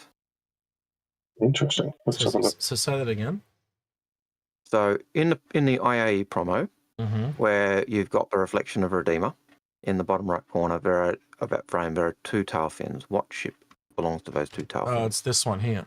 I have no idea. I hadn't paid attention. Yeah, this is the new alien ship. This is it here. This is the alien ship. I'll flip it over so people can see what I'm looking at. Right, and so I can see the tail fins at the bottom right corner there. Yeah, that's the Just behind Saulian. you. Essentially, we assume that's the Saulian. Yeah. Again, it's so close you can't see diddly shit. As they do every year with these things. So. Yeah. Let's see. All right, next. All right. Dengun. Is Pyro running at the moment? Well, you better go catch it. No. Yeah. I don't know. Yeah. Honestly, I don't haven't know. checked. I streamed it for you guys, and I think I've been in one more time after that. For me, it is literally a preview. It is literally. There's not much in there gameplay-wise that's new. It's nothing that we haven't really seen before. It's just get in, have a look at it, and see the art and appreciate the new aesthetic of the place. It's a darker tone. It's got some really cool music and stuff, but it is a preview. There is no new gameplay, so it's nothing beyond what I was expecting. Yeah, so it's great, but until we've got new gameplay to go with it, it's a great place for pirates, and hopefully, they can run amok in there now and not go to prison. So I think that's my big takeaways from there. Algared, I'll throw it off to you and Badgers. Have you guys been into the pirate preview, and what do you think of it? I got into the start room and then crashed. Right. So yeah, Algared's not happy. Badgers, what's your thought? Shit, I fell for you, mate. I have. I still have. There's still the EU side that's going tomorrow. So I may well give it a go, but I'm more likely waiting for it to just launch proper. Yep. For exactly the same reasons that you guys have said. I've spoken with yourselves, I've spoken with Daily Noob, and a couple of others, and they've all said the same thing: is that it's a sightseeing tour. There's nothing really new within it, other than no armistice zones and new artwork, that sort of stuff. Yeah, if you're an Origin owner, you'll love it. You'll absolutely love it. It's just it's a tour of the system, and you'll be welcomed by everyone in an Origin ship in Pyro. You should go in there and have a great time. Right. Yeah. Next question. I've seen people going around and 890 jumps and they shoot the crap out of people. It's kind of funny. Anyway, next question, please, Algared. Okay. Drucdion says, did you get these off the pipeline at DC or dock? Yes. I think he's talking. So he's obviously was talking about the stuff we were looking on the Saulian. Yes. Yes, I did. Yep. All right. Next question. Any thoughts on the rumored Hornet Mark II? Will it be a skin upgrade or new fighter? And that's from Mark 84. So after we saw the F8C Lightning, I think that may be a distinct possibility that they will end up selling that thing. What about you, Algared? I wouldn't be surprised if they jump on that now and sell that as well. The F7A Mark II. Well, they've never sold it before since then. So, the upgrade kit again. But they won't sell it as an upgrade kit. They'll sell it as a complete ship. So it's like you can now get the Super Hornet as Mark II 7A, but you got to buy the whole thing.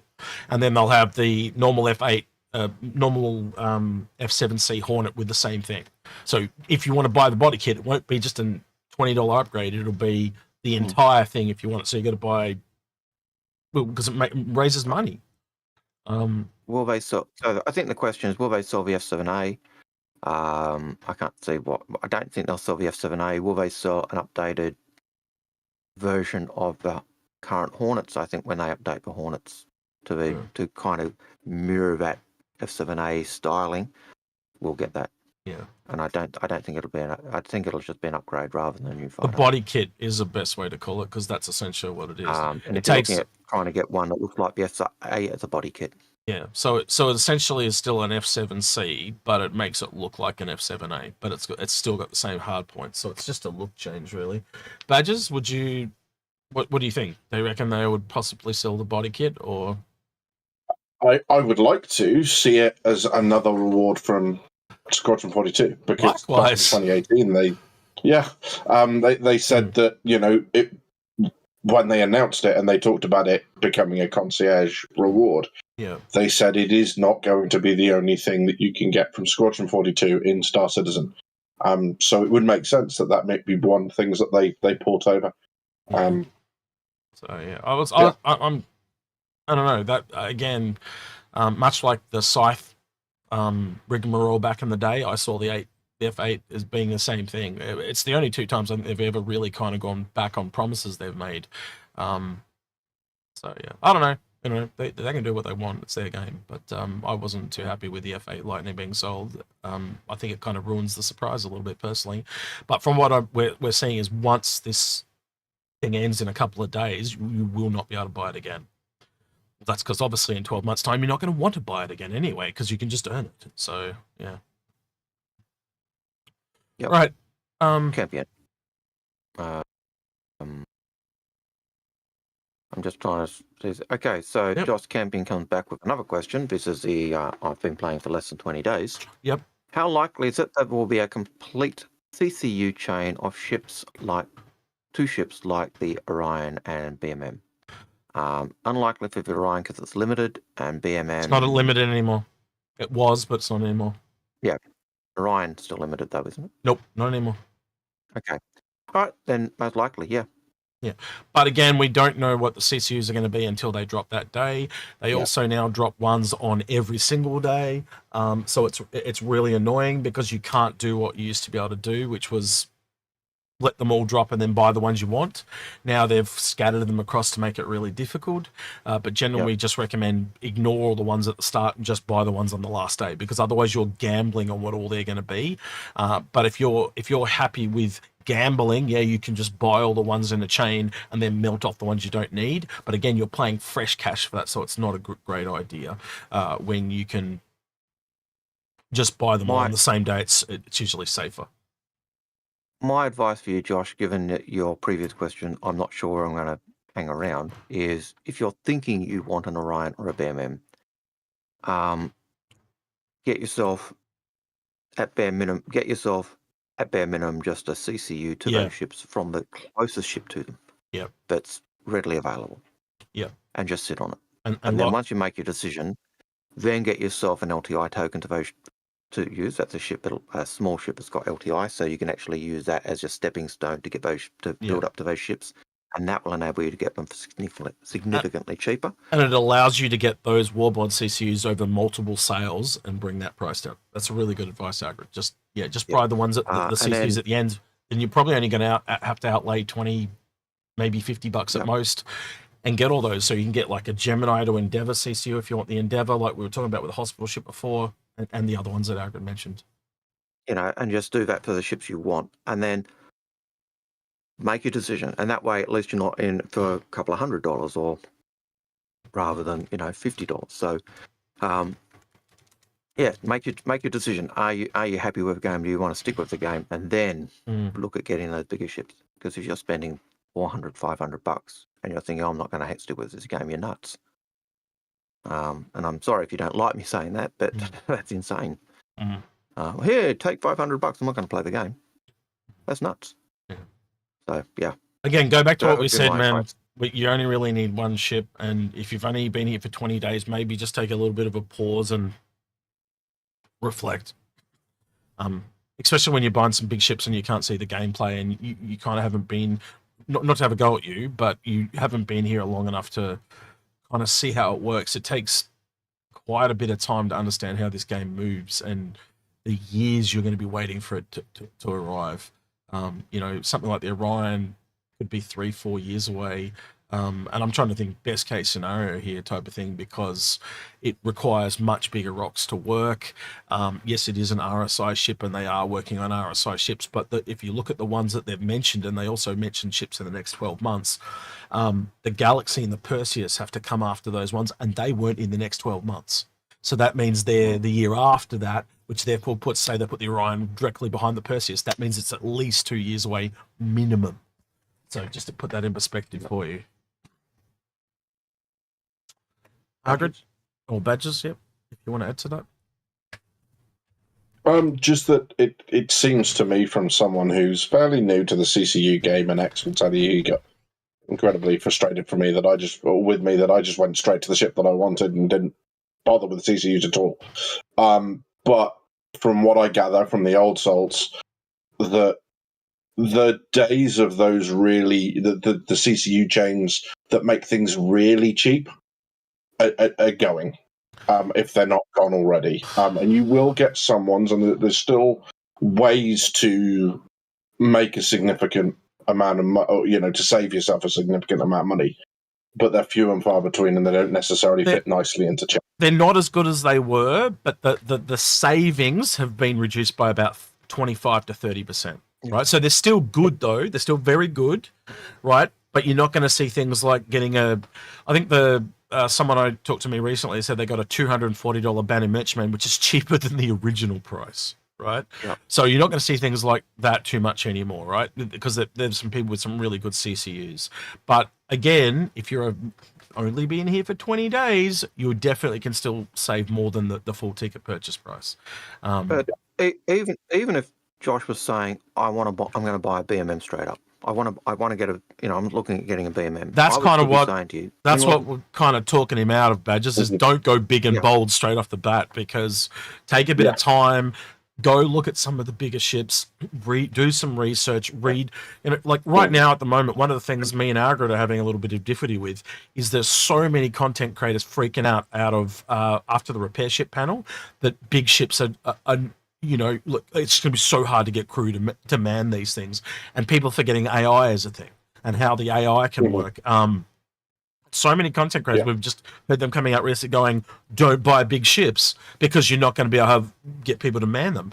But again, everything in the game is trying to push you towards and motivate you, like give you greater rewards for working together. Because again, if there's no motivation there, everyone's just going to use solo ships. So they have to motivate you to put you together to work with these bigger ships, or everyone will just go out in their single-seater ships. So therefore, the big ships are meaningless. Yeah. If you're looking, if you're saying I want a BMM, or you're thinking yes, I want a BMM on Orion, and you're still not sure if you're going to stick with the game, don't fork out. Don't even look at a CCU chain. Even if you're saying I'm just going to buy the ships, I'd still be saying to you, just get a go. I'd say don't do that. Get a CCU to the ship. Work out where you're going to be in the game, and then even if you're just not even going to worry about trying to get a discount, then just buy a starter ship with LTI and just CCU straight up to it. There is a good example there in Twitch, by the way. So Rooster Rage 327 says he got a Polaris for $520, and I'm assuming that's with CCUs that were just available at last year's sale for a $750 ship. So that's the type of savings you could possibly going to be on. Badgers, you were going to say? Yeah. Just from someone who's new to it, and clearly you are because you've only been around, under 20 days, is find someone you trust to help you through the CCU process, who knows what they're doing. I did it. I won't name the individual because I don't want to suddenly volunteer them to a stream full of people to help everyone with CCUs. Yep. But, I thought I'm a fairly smart guy. I just sat there and went, because it doesn't work how you would think it does. No. It's a very, very strange system. So, and there's certain things you can have in your buybacks. So because it's not just with CCUs, it's not just about buying them and having the chain. Yeah. It's about what you keep in buybacks versus what you must keep in your account to profit from price rises and where that might leave. So how much is that ship likely to go up? because if you overtake a part of your CCU chain, you're scuffed, and now that bit's not used, and you've got to. So yeah, be careful with it. To your point, Badgers, on the Discord, we do have a CCU channel on the Discord, and we have people that are vetted by us. They actually have what is the name of it, Algared? They're called Crucibles, I believe. Crucibles. So the people on the Discord that are called Crucibles, they have been vetted by Algared and myself and a few other people that we trust, that know what they're talking about. The channel I am talking about is called... What is it called?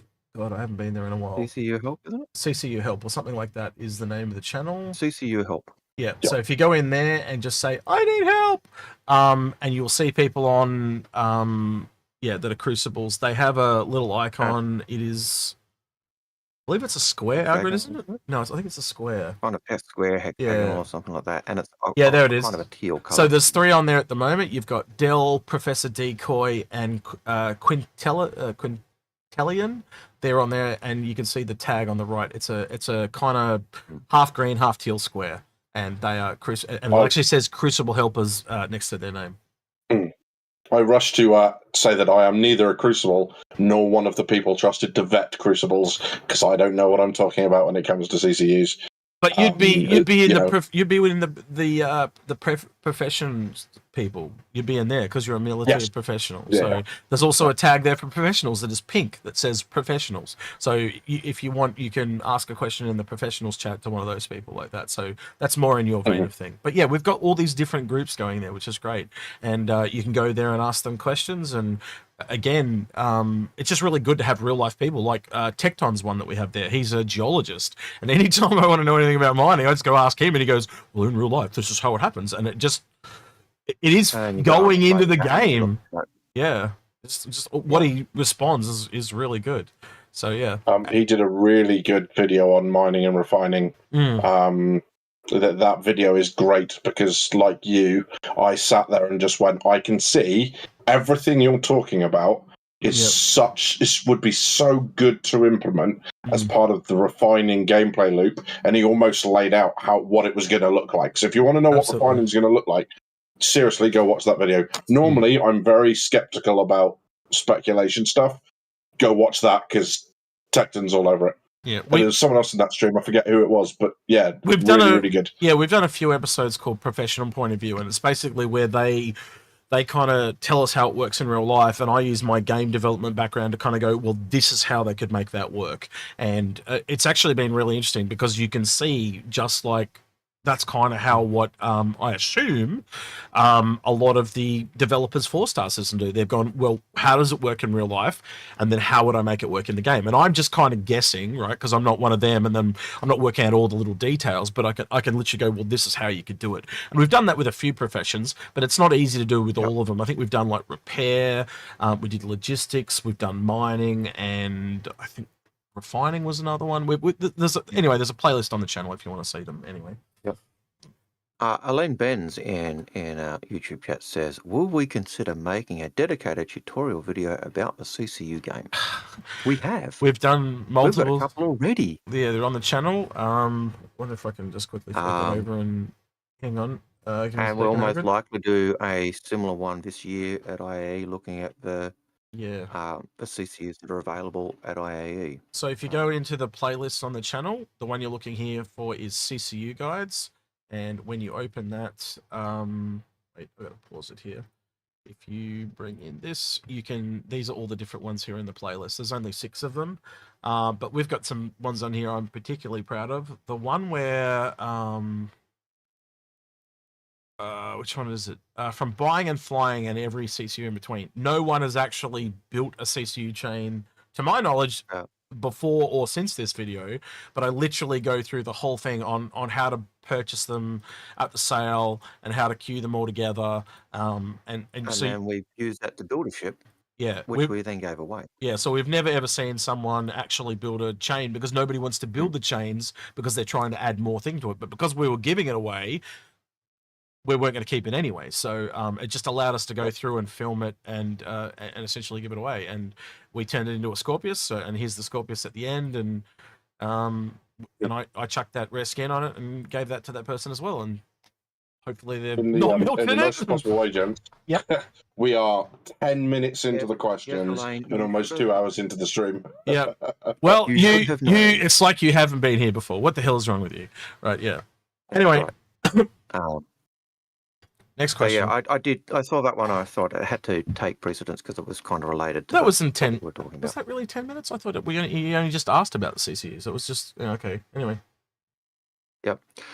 Citizen Ninja, do you think Jax will return from Pyro in a new alien ship or another ship? that's probably what he's coming back in. Yeah, probably coming back If in Jimmy the. has his way, it'll come in whatever Jimmy brings him back in. That's what he's coming back in. Yeah, they might come back in that the Solian. Why not? Yeah, makes sense. Or maybe it's got something to do with the expedition, or maybe it's got something to do with the mining. Well, you can see how they all connect. Create a story. I'm pretty sure you can. Yep. Yep. Jax comes back in a ship that's built with Xperia knockoffs. Yes. And crashes, and then Jimmy's got to go out and Yeah. expeditionally find him, and then they stumble into a mining ship that rescues them. I don't know. You can see where it. Yeah. Who knows? Yeah. Right? So, I always do look forward to the Jax and Jimmy's Yeah. IAE adventures. Yeah. And I don't think CIG realised how popular that was going to be. Yeah. Like, I think they knew Jax was going to be popular, but I don't think they actually realised how popular Mm. the demand was going to be for that. So, Mm. a smug reaction there, Badgers. Yeah, or he's just- based on Jeremy Clarkson out of the UK, isn't he? It is based on Jeremy Clarkson and Mystique. Do you know Yeah, it'd be really cool if they could actually get Jeremy Clarkson to like cameo one time. To That what? would be so freaking awesome. Like the real Stig, and they like actually voicing their actual characters would be mad. Or just in the background looking at him like, Yeah, who's this dude? and they could I James don't and think he's going to come. they could have James and Hammond in there as well. That'd be great. I'd love to see James and that. You do know that when they did the first one Mm. on the did. the They put it up on their website, didn't they? Up Here yeah. website, I actually Yeah. talked about, hey, we're in a game. So their website. Yeah, I don't think he's going to come back in the Sulian. I think he's going to come back stood on the back of a space whale, in combat boots, nipple tassels, speedos, and a bag helmet. Yeah, why not? Just because he's Jeremy Clarkson, balling. No, I think he might come back in a large tractor, a Lamborghini tractor. SRV. Yeah. Is Jeremy Clarkson. Complaining about the council shutting down his farm shop. I really enjoyed that show, and I'm so annoyed that it got cancelled over stupid shit. But anyway, let's not talk politics. All right, next question, Algared. Weepy Sleeper. That's how I feel at the moment. Do you think they will? Do you think they will not allow you to track the boxes above 8 CCU with a rifle? It's a weight thing, not a At size the thing. moment, you can tractor a what was it? SUV?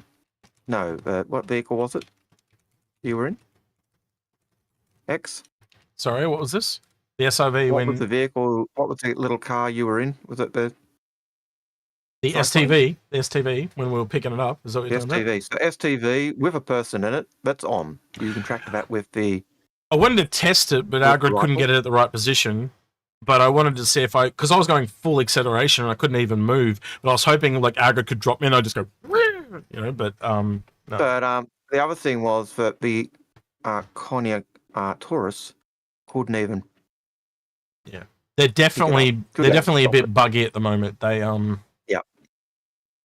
They're all in flux. Was it cool? The thing to Tractor beams look really nice.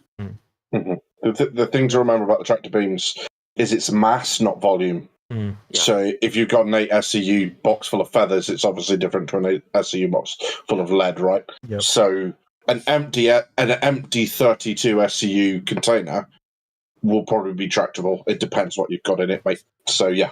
Just at the moment, So- though, you can take an SRV and it can't pick up things that the hand one can pick up. Like that's what I'm saying. They're all in flux at the moment because it's EPTU. They haven't gone through and done a balance pass on them. Like Algared was using the Taurus. He had a size 2 ship one, and I was using the hand one, and I could actually pick up the SRV, but he couldn't. So yeah. But definitely cool, and you can definitely see like that rope tech. That really does look like a rope when it's being moved and used. So, all right. Real quickly, we're giving away this ship pack here from my hangar. It's been sitting here for a while. I kind of want to give it away. So it's a Hosanna paint pack, and to win that, you have to correctly the funniest one of badges here. I want you to meme it, name it, and basically just type question and then giveaway straight after it. And we've got John Citizen there. He's going through and picking out a whole bunch of them. And me, Algared, and Badgers will look at them before the show wraps up. We're probably going to look at that in the next 30 minutes and pick our favorite. Just so you know, this breaks terms of service because that's actually from my OnlyFans. Yeah. It's Badgers saying execute step what? And if you're paying money for that, please seek help and get medical attention immediately. They tactfully cut off the rest of that picture. Yeah. But if I stand up, you get the idea. Yeah. Cool. That was too much information. I stream in stockings and suspenders. Thank you. You're very welcome. I just think you were too lazy to get up and go to the toilet personally, but anyway. Right. I mean, would you like me to? No. Salty Dog. Okay. I'll change the topic here. Salty Dog. What is Badgers thinking? No, that's not what he said. He said a Corsair library called Flashpoint that disappeared has now reappeared in the game files. Okay, thank you for that. What was that? Sorry. Wondering if anyone knows why this never got implemented. You said that again. Did CIG create a red Corsair? Sorry, Algared. Livery last year. Did they create a library last year, or Red Corsair last year, thinking it would be the best in ship show, top 4? Absolutely possible. Maybe. Could be anything. Yep. It could have been one that they put in and it maybe had an error, so they didn't sell it. Who knows? But yeah, they're all purple teal this year, I reckon. Or maybe even with an alien theme, Algared. They could be a lot like the ones we saw for the Banu Defender series. You know, the Banu Defender, what else? Yep. The Cartoal. So think about those skins we saw for the... They could literally just take that, make it purple and teal, and that's what you see on the Corsair and all that. So it could be such a really easy one for them to implement. We'll have to wait and see what they've done. Yep. But I'm assuming purple... They're along the lines of purple and teal, I think would have to say, yeah. Unless you guys think different. I'd assume any ships for IA are going to be that best in show colouring. Yeah. But why the Flashpoint disappeared? Your guess is as good as ours. It's back in the files. Is it going to come back as a red? Yeah, maybe. Does it mean it was the best in show skin they hoped for last year? Yeah, sounds good, but yeah, could also just be a coincidence. So, next question. Unless Badgers wants to chime in, because he's very quiet. A man of few words. Sorry, I was just disabusing someone of the notion that they wouldn't want to see me stood up, because clearly they would. You're just misguided. No, we wouldn't. They are not misguided. I'm sorry. You're gonna give Algared night terrors. I can hear it from here. Okay, Citizen Ninja. Give me your WhatsApp, Algared. Yeah. No. I got you covered, buddy. If you think you got night terrors now, you need to fucking strap in, my friend.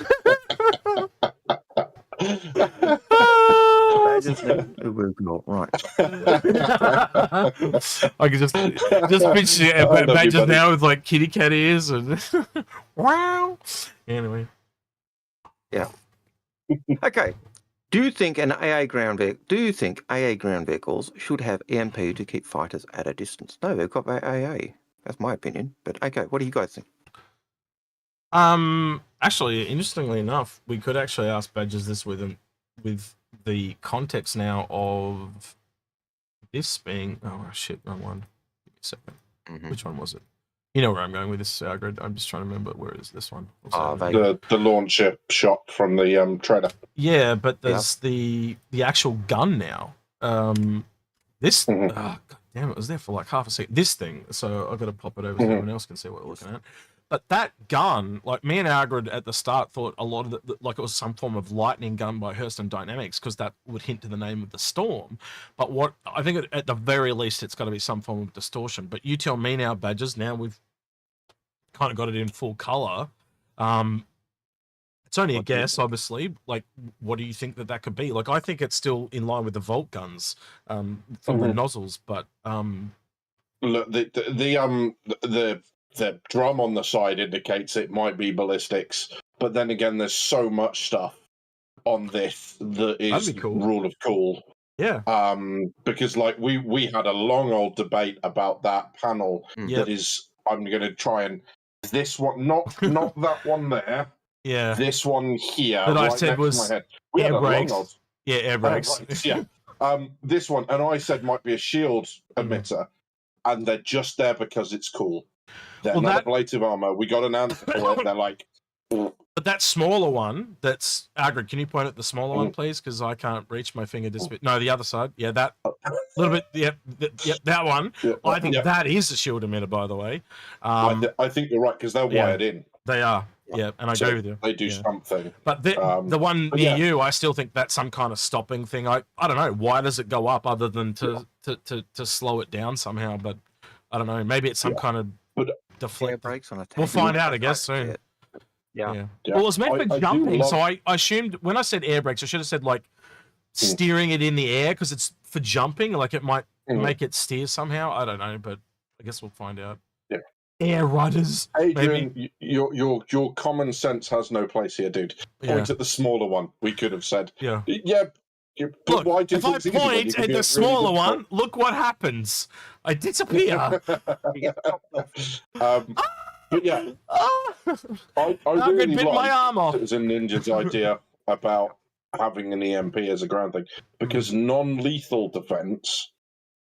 Because that's a really good tool to have as a bounty hunter, right? You have a larger bounty hunter, maybe a vehicle that you're working with, or that could even come out of the bounty hunter, drive off towards that thing, and keep it on the ground. But also, maybe you don't need to knock it out of the air. They said that this was designed to stop artillery, right? But as soon as you EMP an artillery, it can't fire. So it's not about destroying them. It's just to stop them as soon as possible. That was my thought process, but who knows? Hey, maybe it fires some kind of. Remember that thing with the EMP on the Sentinel, Algared, where it used to be? They said you could fire a missile and the missile would land on it and then hack it. What if it's like that, where it fires something and it attaches and then just distorts the shit out of it so it can't work? If it was a missile launcher, I'd go for that. But given it's a gun or a cannon, I'd not give that credence. I don't know. That's my thought process. Hey, got a lot of copium and hopium that I'm talking here, but I'm interested to see where this gun ends up landing, and I guess we don't have too long to wait now. What are we? Less than 8 days.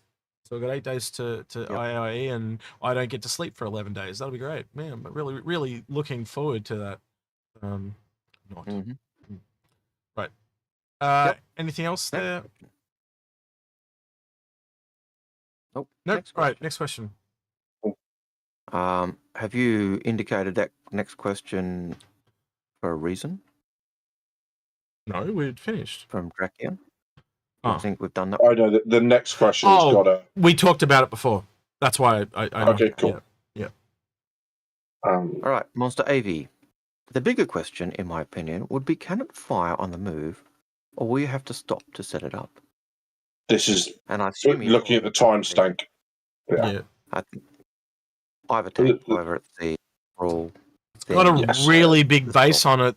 That tank, so I'd assume maybe it also has deployable legs that come out. We don't know. We haven't seen it in game yet, have we? Obviously, and that's going to be straight to flyable, so to speak. I assume. Well, it's in game right next to the Nova. Sorry, the Storm. Not the Nova. What am I saying? The Storm. So I'm assuming the Storm AA is straight into game along with the Storm itself. Unless you guys think different. I hope so. Yeah. 10 days to find out. I kind of get, as we get closer to these things, like the speculation just becomes a little bit nitpicky. So when it gets close, I almost just stop because like, you get to about 90%, and that last 10%, these two would agree with me. When we do speculation, don't we? That last little 10% gets super nitpicky, and we just go, in the end, we just drop it because otherwise we just start fighting over stupid shit. So we just kind of stop. And again, if it's just a variant, I'll wait and see. I know what the storm's going to be. So all I really need to know is what is that gun or that turret thing going to be, and that's the smallest part of it personally. But yeah. Anyway, sorry. Yeah. All right. So John Flick, we're only half an hour behind on our questions today. That's impressive. Yeah. John Flick says, with the new RSI mining ship, do you think it will have some of the amenities the Orion will have, like a smaller refinery maybe, that will set it apart from the Mole and company? I think it at the very least has got the processing unit off the Mole, because I think that's our Astra is a part of that. Whether or not it has the refining facilities, maybe it does just get rid of the quantanium effect, as in the volatility effect. But I think we'd all have to agree it'd probably be smaller than what the Orion's going to get. But they don't want they don't want it to tread on the feet of refining. So it really depends on what their plans are. And again, we don't have those other ships, so that's hard to tell. Even if it just separates more inert from the ore, so you've got a more concentrated ore to inert material, that would be even better than the prospector and the Mole. But yeah, Badgers. Yeah, it's interesting. I don't like Mary Sue ships where you can just go out with one ship and do it all. So yeah. Although I have no basis for this, this isn't a CIG thing. I don't like the idea of it going out to do everything. What's really interesting is you've got two miners on game already. You've got the Mole and the Prospector from completely different manufacturers that both use the saddlebags and the same saddlebags, so they've become interchangeable. And we've also seen that with the Expanse that they are able to transfer into mining ships. So the interesting thing will be, is RSI going to keep to that, or is it going to have some other method of dealing with the ore that it collects? You went the same place my brain went on it, and I'm going to add this to your thought, because I think this will change your thinking as well, is we know the Galaxy has a refining module, and it has two large refineries. We also know the Orion has larger saddlebags. So what if there is a different size saddlebag, and that the Orion and the Aristrata, I always frick up their name, use the same size saddlebag, and there's only two sizes of saddlebag? What if there's only small and large? And basically, maybe there could be a medium as well, but you get where I'm going with this. So if you've got small saddlebags, then you go to a small refinery. If you've got large saddlebags, you go to a large refinery. Just throwing that out there. But ask the question is, can the Expanse take the large saddlebags? I don't know. My thinking would be no. What do you think, Badgers? Because if it's a large refinery in the Galaxy, you would have to assume that a large ship would more than likely hook up with a large miner and a large refinery. You'd have to assume they are on the same page. I don't know. So yeah, I mean, you just kind of got to look at it, as you say, from the implementation perspective. So there's nothing on the Expanse that indicates that it can take any other way other than it kind of holds it out the back. So and then pulls the ore out by shock horror, another beam. So whatever the RSI, if it's different, it still either has to conform to that and be able, or the Expanse just can't do it. And it means that you're limiting the RSI miner to what refiners it can work with, which would be it wouldn't be unprecedented, but it's an interesting design decision. So, also, interestingly, the larger ships, because of the size of them, because of the size of the power plants they could carry, obviously larger, longer to fill up. There's certainly an argument that says you could have another power plant that is dedicated to containing the quantanium and negating the explosive effects, or massively elongating them to give that ship time to fill up. I would not. Otherwise, it's like. Sorry, I was going to say, I would not be surprised when this comes out if we don't see pictures of it in the Galaxy as an example. And I'm not saying that's what will happen, but remember when we saw the Galaxy and the Pioneer working together. We saw the Expanse and the Pioneer working together in their concept sales. I would not be surprised if we don't see something with this working with one of the refinery ships to kind of show that thing. But again, now I think about it, we did see the Pioneer, sorry, the Prospector working with the Galaxy. So that does throw out my theory of a large refinery, large saddlebag thing. Now I think about it, but yeah, I don't know. It's just something to think about. See how that works. But yeah, I wouldn't be surprised if we don't see some imagery of them working together. So yeah. 100%. Yeah. Yep. So Rusty has the next question. This is a fairly quick and easy one. Mhm. It's will the Orion be available at IAE? Yes. If so, will it have LTI? No, because it's not a ship. It's already been sold, so generally they don't get LTI again. It's only on concept ships. It's under $1,000, so that's also the criteria where you go automatic LTI. So at present, no. Would recommend you buy a CCU, like an LTI token upgrade to it, though, because not only will you get it cheaper, but you'll also then be able to get LTI on it. Yeah, for less. Possibility to get it cheaper. But, yeah. There's no real benefit beyond concept sales or special skins that they give you and stuff like that to buy them at full price anymore. And they're just not worth it at full price. They just aren't anymore, especially when you can get them so much cheaper. Like the example someone gave before, that they got a Polaris for $525, I think they said, and it was $750. So it's like $125 cheaper just by using CCUs that were available on the last few days of the sale. So yeah, and we'll do a guide on that as we always do. So yeah, Yep. We'll add another CCU guide of what you could get and how to do it using the CCUs that are available on sale. So, so yeah, Raptor has a question. Do you think we'll get cameras for landing using the MFDs plus a switch or button for opening your mothership's external doors? That would be nice. They've said that, haven't they? Yeah. In order, yes and no. So, yeah, they've said yes. As X said, it was mentioned in the flight bit on day 2 of CitizenCon. They were talking about cameras for landing. And no, because the idea of having a parent craft and a mothership, that sort of stuff, and a ship that detaches from it or that leaves it, sits in its hangar, the whole point of that is multi-crew gameplay. And as we've mentioned already on the stream, the idea is to have players working together.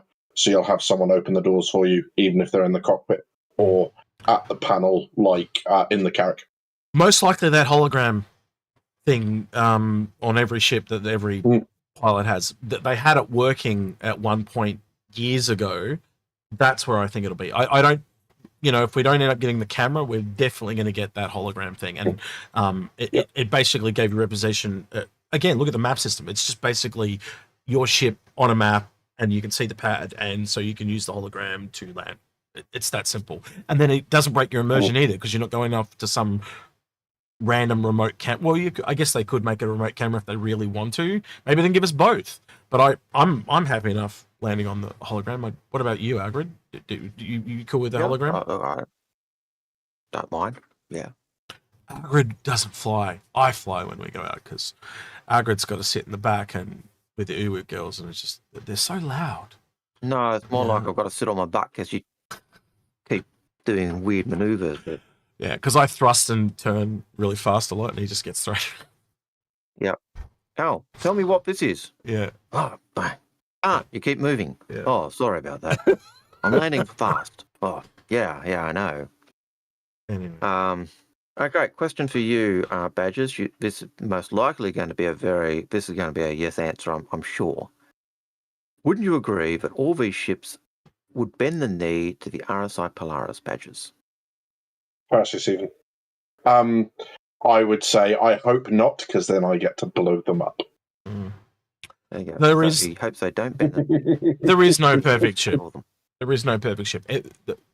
To have a good game, you are essentially the basic level of game design is rock, paper, scissors. So this thing smashes this thing, but this thing smashes this thing, but this thing smashes this thing. And it's going to be no different in this game. There is no perfect ship. You can even look within a ship, just the weapons you take out changes it. So if I take out distortion weapons, but then all of a sudden, if you have ballistics versus lasers, like lasers last a lot, but they've also got a recharge, but they don't penetrate shields. So you kind of got to get through shields, keep the shields down to do the damage, where ballistics go through shields and they do damage sooner, but they run out because there's not as much of them. But they also do more damage to armor, but armor's also temporary as well. So you start to see very quickly there's this yin yang rock paper scissors type of thing going on. Anyway. Drakian, the Zeus Mark II Spirit, Freelancer, and Cuddy Killer. Sorry, say that again. Zeus Mark II. I feel like you've just answered that, X.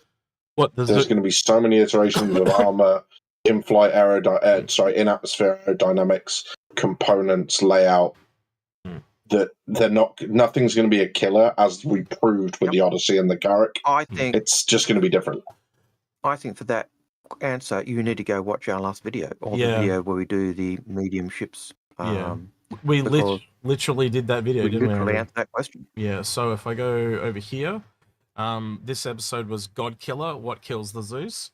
So that literally answers your question right there, that episode right there that me and Algared did. And short version is no. They are all balanced in different ways, and Algared mentioned this earlier, that the ships kind of pair off. And the big takeaway from that video, I literally say it like almost straight off the cuff as soon as we get into that video, is the really unique thing that really stood out to me and Algared is there is no real base variant of the Zeus. And that's why it makes it so hard to compare to the others. Like the base variant is essentially an explorer, so it actually compares to the Dur, not to the Freelancer, the Spirit, or the Cutlass, because they are a base variant. So when people come out and say that the C1 is dead on arrival, it's not, because there's also obviously in game going to be a massive price difference between the two. And not only that, there are negatives to both the Freelancer Max and the CL over the Spirit. It's all built in different ways. You have to count everything into that equation, and when you bring price in, it changes it quite drastically. Although I think we stand corrected. Amchuka in Twitch chat has just said the perfect ship in game is Paul's Redeemer, and I 100%. Don't do that. I'm drinking. Son of a bitch. Amchuka, 100%. Yeah. All right. Okay, so no matter what that scene about a steel, we will never say it's the perfect ship because it's a piece of beep. Algared owns it though. No, he doesn't. He doesn't own it. It's the only ship he doesn't own. No, I don't own it. So if anyone So wants that's CIG. Anyone at CIG, that's what you're gonna do. You did to Paul. Do it to Algared, my favorite ship, and give him the Cutlass steel. The one ship. It's the one I've even been avoiding, but getting the upgrade pack to the Legatus because it's got the and the one I hate just conveniently happens to be the Javelin. You know, so I think it's a piece of shit ship. Yeah. So if you just want to give me my favorite ship as the Javelin, I've got no problem with that. Smooth. I see what you did there. Yeah. So sorry, got me. No, you can read it. I'll let you. Oh, okay. Atsi952 says, you think the Reclaimer get bigger containers instead of the one SCU one? Question mark. Yeah. Yes, 32 SCU containers. Absolutely. Eventually. Yeah. The largest containers that can be used moved by a handheld tractor beam. The interesting thing is, will it be able to put them straight in, or will you be required, when it kicks the material out, will you be required to transfer that into the 32 SCUs, or will it be able to handle them right from the off? Yep. These are all questions we're curious about. And not only that, is eventually when that material comes out, there'll be different types of material. So you'll have like iron and blah and liquids and gases and all that. So do you have to have all these different types of cargo containers for all those different types? Like if I've got 32 SC of iron, but then I might only have 1 SCU of uranium or whatever, you know, I'm just making shit up. But you get what I mean, right? You're going to have different sizes of container. So there's all this processing that's got to be done in that because you're sifting everything back into its components. I remember there seeming to be that sorting area in that area where you had your 4 bays. Don't they call it the processing area or something to that effect? I'm sure someone will correct me in chat. Like something like that. A long time since it's actually got a. I think they call it sorting or something like that. But it's on the elevator. They actually have a name of it on the elevator. I can't remember what it's called though. We go into a reclaimer, I'll be like you were in a Connie. Yep. Because I don't take out the reclaimer that often. I like it. It's just Well, I hadn't not sure if been. I take out a lot. I hadn't been in the tour. I think it was one of the first times I'd ever been in the Taurus when we went in that the other day. So Yeah. it'd been a while. It was one of the first times I'd been at, but you were, well, where's this in the Connie? I'm back here. Well, it was Those different. types of It was different to my Connie, but I just don't take my Connie out that often. You know, it was the same. It was the same when you and I took out the freelancers. We hadn't been in a freelancer in 5 or 6 years. Oh yeah. It'd been such a long time because they're just not ships that we fly because we've got bigger things to fly. You know. But even that, you know, you'd said, oh, what, you know, which is better, the Cardi or the Connie, and Cardi or the Black, and I said, oh well, the Freelancer or the Cardi, and I said, well, the Cardi, I haven't flown the Freelancers for years because the Cardi was so much better. We found other issues with the Cutlass, the Cutter as well. We were having massive. Well, I pointed out to you that tractor beam thing has got to change.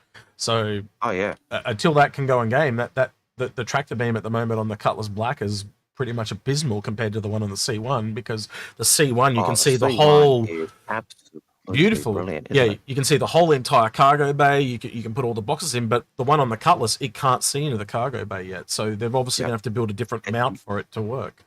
So yeah, the C1's tractor beam mount is brilliant. Great view of the area around, perfect view of your interior.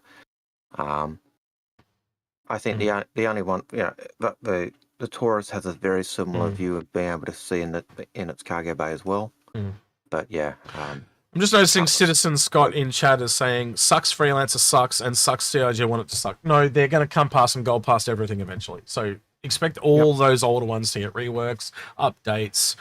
Actually, one of the things we noticed when we were doing the video, they've gone back and put a lot of component things into the Freelancer. So they are updating them. Yeah. Yeah, and lighting passes on a lot of ships. That was one of the things we seem to feel. Thrusters and stuff on them. In the Taurus as well. The lighting pass that had gone on. So yeah. Go back and look at some of them. They have updated some of them. The thrusters were very they even had little mini thrusters, didn't they, on the Cutlass? So they huge chunky ones. On the Freelancer though. So Drakian says, do you think we will get a 200i? God, I hope not. Man, no clue. Maybe all their luxury ships are I ships. Maybe they have something like why are they all I? Why are they all I? Why and why is it an M50? Why is it an X85? You see what I mean? So I think there's a whole bunch of series out there that we haven't seen. You know what I mean? Like, why isn't there like I was mentioning commercial ships before. Why isn't there a 600, a 400C or something like that? You know what I mean? So, what was it? 135C? That's what it was called, wasn't it? 135C for cargo. Yep. So again, that 600i that comes out that Algared was talking about before, it wouldn't be a 600i. It'd be a 600C. You know, so why can't we get a if it's a shopping ship, what you'd call it, 890S, yeah, or something like that. Like what do you call those? We just don't know what the acronym means. So again, there is room there for there to be any number of ships in there. They could make a 4-foot. Well, they made a 404, didn't they? But you know what I mean. They could literally make something that's not in the. Let me think of an example. No, that's a bad one. A 742. Yep. You know what I mean? But I think the question really comes in. We've got the 100i, which is basically a very small snub fighter type ship. We've got the 300i, which is a single manned ship. What do you put in the 200i? Nothing. So I hope we don't get another one man ship that's in between a 300 and a 100i, because definitely got a lot more to come from Origin, and I think the more exciting stuff from Origin is still to come. It's like I've been saying for years. I just wanted them to do more, but it looks like eventually we might actually get some ships that can actually do more. And then I might actually own an Origin ship. Color me pink, but yeah, I might actually. I think it's more more likely CIG give you a 100i or a 300i? No, I love though. Yes, no. Yeah. I love though. No, it's the javelin I really hate. Because Look, everyone knows how yeah. much you really love Origin. No, yeah, I love Origin. It's the javelin I really hate. I need to start saying that a lot more. Yeah. Waffle 458 Yeah. says some buddies of mine Mm. are talking about the Polaris going up in price this year. What do you guys think about? What do we think? Will the Polaris go up in price? Potentially, but really not until release. I think it's already kind of expensive. At that price point, it looks like it's about $100 probably going to go up. So I'd expect it to go from $750 to $850 on release. I don't know, Badgers. What's your thoughts on that? That seems to be about the par on the course up there. Yeah. Same. I think it would pretty shitty, to be honest, if they were to put it up and knowing that it's going to go up again at release and knowing that release is coming in the next 12 months. Just on release, mate. Yeah. I think it's more likely the Crucible and the Endeavour are going to go up because I say that every year because they're just so cheap at their current price. A lot of those older ships. Any ship can potentially go up. A lot of those older ships are just really good value. Even things like the Reclaimer are still, like, I know it's $400, but like they're just workhorses compared to some of the other ones that have come along. And for some reason, the industry ships in this game are just so much cheaper than military ships. The ones we mentioned before, like the Polaris and the Perseus, they are just really... the Hammerhead, the Nautilus, they're all really overpriced, especially the Hammerhead, the Nautilus, and the Perseus. Like, those guys are essentially a Starfire, Caterpillar-sized ships, and they're in the $300 to $350 price range, but they're masquerading... those three I mentioned earlier are masquerading as $700 ships, which is just ridiculous. So yeah, again, I can get behind the Polaris because it's only like $75 to $25 more than those three ships I mentioned, but that thing is going to jump. And I'm almost thinking maybe it will jump more than 100, but it's like what happened to the Hull C. It's not as long as the Hull C, so my hope is like this, it's not going to jump more than 100.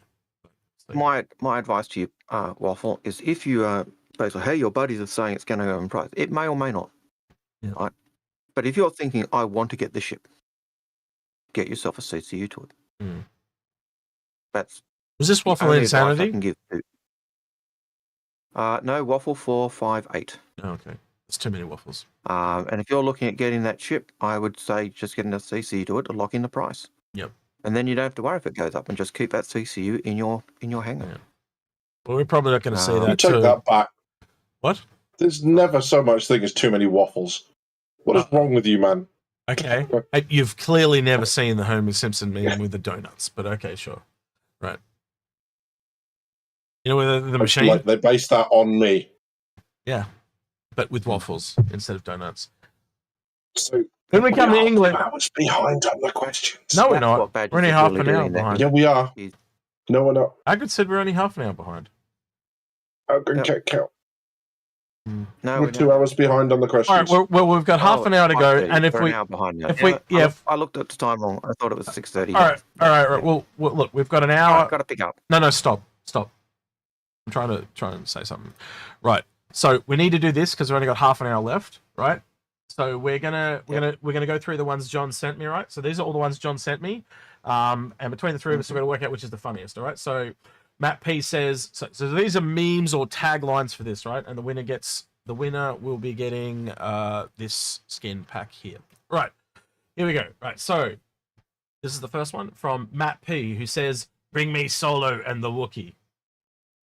Oh, Jabba the Hutt. Right, I get it now. Right. Dixon King says, "See." No, that's not it. Carl Smith, when triggers the dungeon... Wait. Okay. Some of these I don't think make sense. Switchblade, Badger's impression of John Crew when he asks about the Endeavour. That's not bad. Badger's trying to look clever and interesting. What age? Rectan... I think he's trying to say rectal examination started. Okay. Limited Respawn says Badger's first jump point, Badger's face after being probed by aliens. Right. I'll chuckle at that one as well. Yeah, yep. When someone brings military special to the land park. That was from Jimmy. When Badgers finally gets the right CCU. Hollington says, Badgers when another person calls the Liberator carrier. It calls the Liberator carrier. Looney Tune says, have they finally added portable potties for the Cutlass Blue pilots? No, that's. I don't know why you're passing. Okay, right. Some of these are not funny. They actually seem like they're questions, not.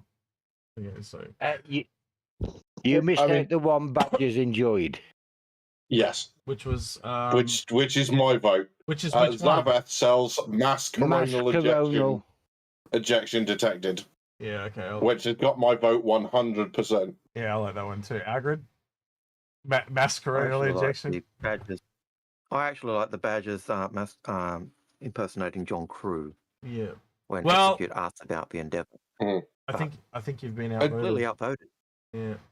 All right. John, of course, thank you for all the effort you put into doing those, but I feel like the range that you gave us has kind of proven that there should be an age limit upper on games. So what was the two? So it was mass coronal injection, mass coronal. Mass coronal ejection detected. Zaveth, XAVETH. No, I'm going to put them both up to the vote and get the community to vote between those two. So coronal injection. I probably butchered how coronal is spelled here because I'm doing this very quickly, so I apologize. So, which wins? And we'll do mass coronal injection. What was the other one? And the other one was Badgers impersonating John Crew.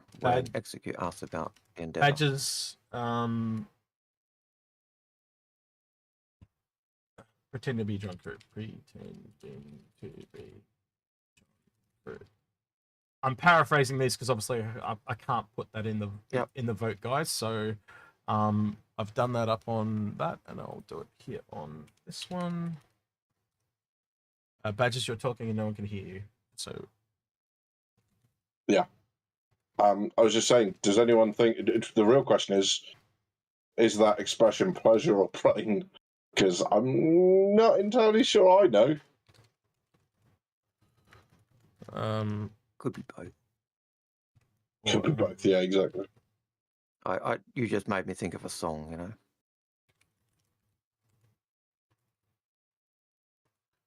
It does look painful. I have to admit, it does look painful.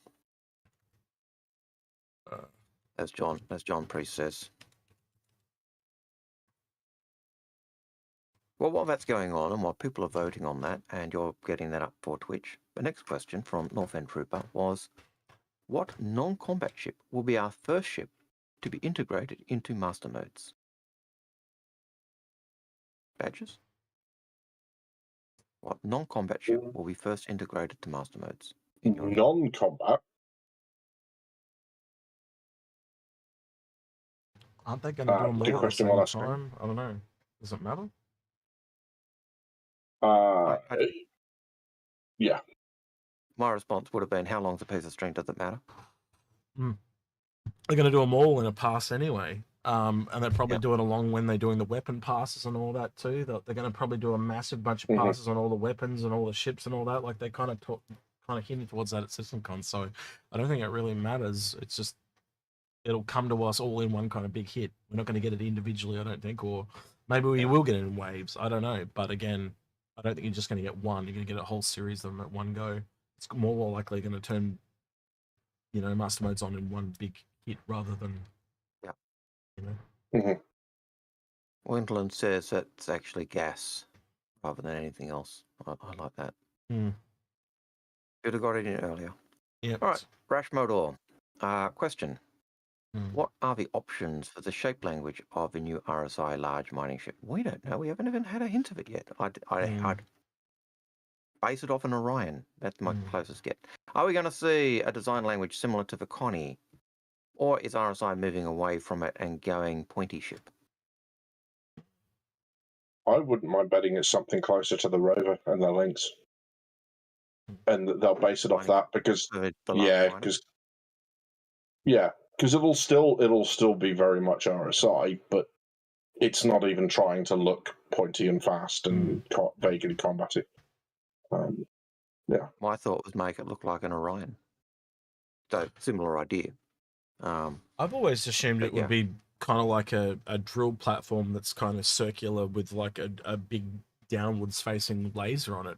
It could even, I've had so many different thoughts that go through my head. I could even see it as a tip to the grey cat thing where it's kind of like got 4 giant legs and it lands, and then it's, you know, it's got a drill head on it. I don't know, like an oil rig. But again, we'll just have to wait and see. That it could just be a traditional ship. We just don't know. Yeah.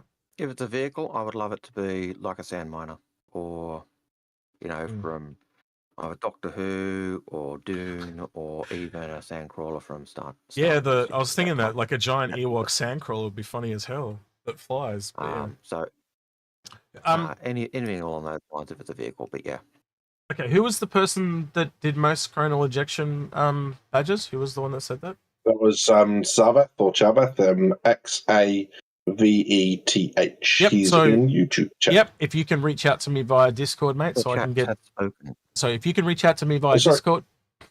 So if you can reach out to me via Discord, mate, and I will get that gifted off to you as soon as possible. So you can just exclamation Discord in YouTube or Twitch, and it should give you the Discord details. If not, any one of our videos in the description, there is a link to Discord on YouTube. Yeah. Cool. All right. And sorry, Zaveth, I realised that I said he, and I have no idea that that's true or not. So my bad. Yes. Yep. Brian Curtis asked a question about the Spirit being dead, and I again will refer you back to that video that X and I did the other day looking at the medium ships, because that answers that question. Kyle Smith, given the Orion's price never increased when it doubled in size and the large RSI miner debut, do you expect the Orion to go up outside of the CCU range, benefiting its Javelin size? This IAE. Sorry, did he say the price? It didn't go up in price when it doubled in size? Or did you say I it do believe did? I said that. But it did. Said it didn't. Yeah. So I think maybe he mistyped there because it did go up in price when it doubled in size. It went from $325 to $575 when it doubled in size. So yes, absolutely. That's my memory. Yeah. As for the Orion going in price, that is a total possibility if they want to sell the Arastra for more.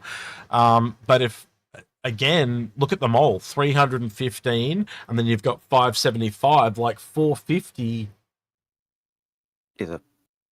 I don't think that's it. Like, we don't have a lot of ships around that price point. The only ones that are really in there are, I think one of the Hercules is in there, and one of the Prowlers in there, the Reclaimers 400 and the 600i.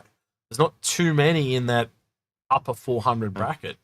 I don't know. Badgers, would you kind of agree with me and Algared on that one? You love what now? You love what? You love The trick is that there's 2 prices that need to happen between Mole and Orion. They need the release, unless it goes straight to Flyable, they need the concept price and they need the release price. And there's not a lot of room between the Mole. If you're going to do that, there's not huge amounts. So the Orion going up, I think is a safe bet. When that happens is the question. Yeah. Realistically, if they sold it at 400 and then on release it went to 450, that works because you got almost $100 from the Mole to it, which is, I reckon 400 or around 400, and then it jumps to 4 something. So maybe you make it 420. 420, and then when it comes out, it's like 480 or something like that. I don't know. They can do that. It works for me. But you are right. It is. If you're concerned that the Orion's going to go up in price, and since it's not a limited ship anymore, get yourself a CCU to it. from a closer ship to it and lock in that price. Yep. And I know I sound like a broken record, but that's really what the CCU game really works on, is locking in the price of a ship, because everything is going to go up at some point. So, yeah. Zarek 1 says, do you think the price for the whole D and E will increase this IAE? What ship was that? The whole E? The whole D and E will they increase? I think they're more likely to go up on their release. And I think it's a sign that they are going to go up, and probably go up a lot like what happened with the C. But never say never. I think you would agree with me on that one, Algared. Yep, I think given the whole C rose in price so significantly and is really, I think there's a very good chance the whole D and E will go up, at least just to be in comparison to those. But like I've been saying the Endeavour's going to go up in price for as long as I can remember, and I've been saying the Crucible's going to go up every year for exactly the same reason. And every year I'm surprised they don't go up. I think the big video we did on the Endeavour, Yep. I dragged you kicking and screaming, said we've got to do this because this is like the last chance to get it at this price. Which is why Because the it just seems title so of it obvious. is, well, it seems, that title hasn't aged very well because it's last chance No. for the Endeavour. But we were like, this thing has got to go up. Like, it's just ridiculous. But it's never gone up. But And it blows our mind. that's why the title is called Last Chance for the Endeavour. But it's still kind of, I know the title's bad now, but the thought process is still the same. At some point, that's going to go up, right? So And again, it's going to go up a big deal. $10 CCU to lock in that price is not a terrible idea. And it's the same thing. If the D and the E don't go up and you're even thinking about a D and an E, now I know you can't get the E because it's limited, but the D, get a CCU because you know it's going to go up, and Locking that price, and you saw how much the C went up. Like, you got to envision it's going to be somewhat similar for the D. So, yeah. So, yeah. Next question. How many have we got? Can we rapid 300? Do you want me to rapid fire some of them? Because I'm better at the rapid fire. Well, than I'm you two. trying to go rapid fire. All right, my fault. Then. And Walker 300. Do you think they should add a docking area similar to the Javelin dock for a physical dock for large cargo carriers like the Hull C? They will. Yes. If you guys want to add anything in, just say. Otherwise, I'll just keep going. Go ahead. Sorry, I'm replying to the other. I'm getting him his giveaway. Yep. Just hit a whole pile of giveaway things. Okay. CCU to Hull D to Hull C. Right now, and then CCU back when the Hull D costs more than a C again. How much can I expect to? You broke up there at the last second, Algared. You've both. Damn it. Discord issues.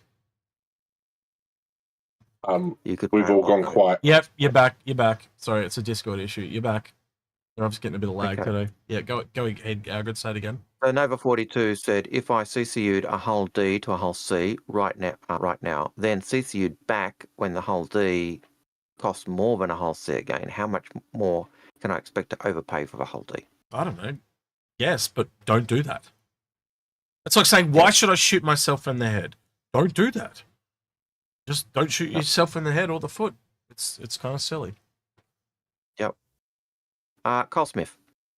When the torpedo Dorito activates, There's lots of giveaway ones. I'm working on it, mate. Yep.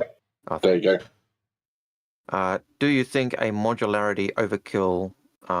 Do you think it's an modularity overkill to have both the Galaxy and Endeavour in the same fleet, or do they fill different roles? I'd just get the Endeavour and work down. I don't know about you, Algared, but that's how I'd answer that. Depends on your role. But you can just earn down. So why not buy the bigger one and get both? If you can't decide between both, just get the bigger one because you get both for the same price essentially. All right, that's been sent off to you, Zavith. Just make sure you've got it. Next question. Question. Not giveaway. Mock giveaway. Giveaway. There are 4 variants of the Zeus, Freelancer, and Cutlass. Do you think that we will get a 4th variant of the Spirit? Maybe. Never say never. They could Yep, bring never out say never. they could bring out racing variants of all of those ships: a Freelancer, a Cutlass, and a Spirit. There's no reason they couldn't do that if that's what they wanted to do. Never say never. I wouldn't be surprised if, put it this way, this Saulian ship is coming. I wouldn't be surprised if there's a racing variant of that coming. You know, the Mirai looking ship could be one as well, and the what was it, the Zeus ST. There you go. There's 3 racing ships that may all bring them out at the same time and go, here you go, have fun. But again, maybe they're holding it back for Pirate when Pirate comes in, because again, it's long distance racing. They're going to want you to at least go through a jump point, you know, as a part of that endurance race. Yep. During CitizenCon, this is the whiskey guy. During CitizenCon, they said the Zeus Mark II CL would have additional thrust capacity for the extra cargo it carries. However, this is not listed this is not mentioned anywhere else. Do you think this was a misspeak? No, that's kind of why I was saying before that I think it's designed for atmosphere, because it specifically mentions extra thrusters for the cargo. And why would it need extra thrusters for cargo? Because it's going into atmosphere. Because in space they don't really matter that much. And I think the other thing is to take into account, like, it's part of that balance idea, and the Zeus also has the issue where when it's fully laden, you can't access the components. So higher risk, higher reward. So, yep. Cruz, what is a good of CCU purchases to start a Galaxy chain and a Reclaimer chain? So what is a good CCU purchase to start a Galaxy chain and a Reclaimer chain? The CCU so the CCU I got for the Galaxy last year was from the Valkyrie to the Galaxy, and it cost me $5. So you get the CCU to the ship you want that's closest in a readily available ship. Or a ship that's already released. $5 or $10. Or it's a ship that's already released. Because you know it's less likely to go up in price. What Chris actually asks us to start the chain. Just get an LTI token at another date. You know, or if you want to building it, you can buy an LTI token almost at any sale. But if I'm starting a chain, my first CCU is to the ship I want to get. Yep. So if I'm trying to get a Galaxy, the very first CCU I get is a CCU that goes from the closest ship to it that's readily available and in game to the Galaxy. Yep. Because that locks in the Galaxy's price. After that, I've got my time to build my CCU chain out. Because you can go, you can just start buying all the CCUs backwards from there, and then, you know, like this time around, it looks like it's probably going to be the Cutter Expedition that's the LTI token for this sale. But next sale, it'll be some other cheap ship. So there usually is a ship. I think the most expensive LTI token we've ever had was $125, and it was one of the Atlas platforms. But generally, they're under $100. Like the Nomad was a $90 one, but we've had ones as cheap as $25, right? So again, if you don't want to pay, like, you know, you just want to hedge your bets, you could just pick up probably a Cutter Expedition with LTI, much like how you can pick up the Scout with LTI. Or is the Scout still available? It is still available at the moment, isn't it? I think it might be. I'd have to check. Anyway, you can buy one of those. You've got your 2 endpoints and just start building the gaps between. Long story short. Yep, pretty much. Next question is Waterhuck. About more than half a year ago, didn't CIG have a ISC where they said that the Katak Raylan was finished, but they only had problems with the cargo pods? Just wondering, maybe we get Raylan. No, they didn't. They updated and said it's coming up. It doesn't matter. No, they said it's coming after the Santok EI. That's the latest information we have. Yep. So everything before that now is invalid. Right. I'm going to start reading some of these questions because we've literally got like 8 minutes left and we've got like 3 pages of them. So I'm going to speed this up significantly. Right. Format says, question, what will there be in the future for missiles? There was talk of being able to switch large missiles, hard points for quad missile, S1 missiles or dumbfire missiles pods that were not torpedo bombers. Yes, we don't know where they're going with that. They haven't actually talked about that in a really long time. But it looks like, again, the scope of things are changing. Because back in the day, that, for example, they mentioned the Gladiator could do torps and bombs, but now we've got separate bombing ships. Again, I think the scope of the game has changed. I think that's the short version of that question, yes? Anyone want to add to that? Sounds right. Yep. Right. Thanks. Nova A42 says, I've got the Corsair and the 600 iron CCU chains. Do I have any chance of getting both ships showdown pates by the chain applied to both points? If you want skins and you want to do it cheaply, buy a CCU to them. If you buy an Invictus CCU and in the icon it has the picture of that ship, generally it cut, in previous editions, when you apply that CCU, you will get that skin. So if you don't want to buy the ship outright, just buy a CCU for every ship that you want, and it'll have like that little purple or teal thing on it. So yeah, just buy a CCU to that ship, and you'll be fine. That's on at that sale. Not doing that one. JB, do you think they will hire engineers or military advisors in the future? They've already done that. So he's basically asking, are they hiring professionals to talk about the ship? Yes, they've done that and helped them with that. Yep. What is the largest combat ship that can be effectively controlled by 2 players? Badgers? I'll chuck that one to you.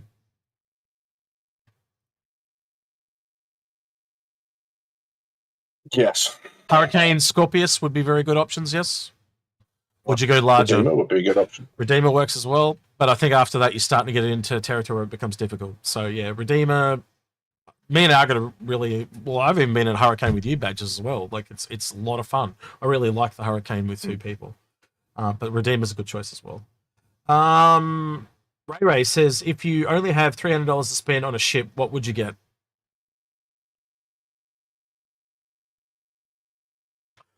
I would buy a Gemini to Endeavour CCU and sit on it until I've got $50 more. Then get an Endeavour. That would be my response. Badgers? Badgers is a lot. What would you get for $300, Badgers? I would get a CAR and spend the rest of the money on something else. On blackjack and hookers, right? Okay. Algared, what about you? $300. What would you do?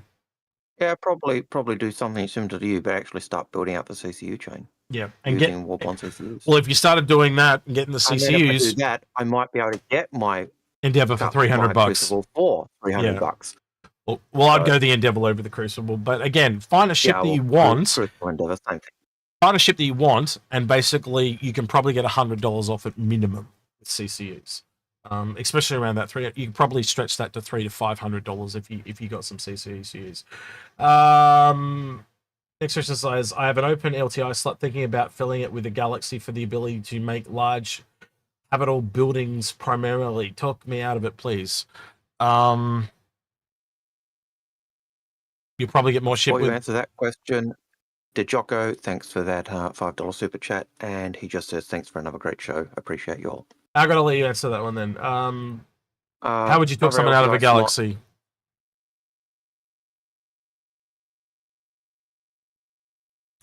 Algared wouldn't. Badgers, how would you talk someone out of a Galaxy? There's absolutely no evidence that you're going to be able to make large habitation buildings with it. Yes, there is. Yes, there is. They actually. What's the evidence? Link it. It was in the talk, man. Literally every time. You'll be able to make stuff, but it didn't say it would be able to make all of it. So as it goes up, as you go up a ship size, you can actually build the ones under it. So the Pioneer can build extra large all the way down to a small. The Galaxy can build a large all the way down to a small. The MCV can build a medium down to a small, and the Survey can only build a small. So the Galaxy can build large. So yes, it can. So but long story short, how would you talk someone out of buying a Galaxy? Buy the Caterpillar instead. All you need. Okay. Yeah. All you need is a starter ship. There you go. Yeah, that's all you need. So anything after that is just, talk yourself out of it. It's pretty easy. Find a friend that's got a Galaxy. Then you don't need one. Dracon says, can the Sulian be the size of a raft? Yes, that's kind of what we're implying. Pretty much. Aurelius Indominus says, what fighter solo ship to earn in game for Operation Pitchfork? Badges, what's your single seat fighter of choice? At the moment, Lightning. Okay. I talked to a couple of the big PvPers like Moist, and I've put questions to chats for Burks and all that, and I've talked to Avenger One and a few of them like that, and they basically say the Arrow for dueling and the Hornet for team battles. Crimson Cantrip says, question, how long do you think they have been working on the Gataxilian? The reason I ask is because I made a post and said I specifically requested a Gatax starter pack during... Wait, requesting a Gatax starter pack during... Yeah, it was all you, man. It was you. That was the whole reason they built the ship. You put that in, and they decided to build it just from your thing. That's what it was. No clue, man. The Sulian was found in the files, though, during Invictus, so I'd have to at least say it's been over 6 months.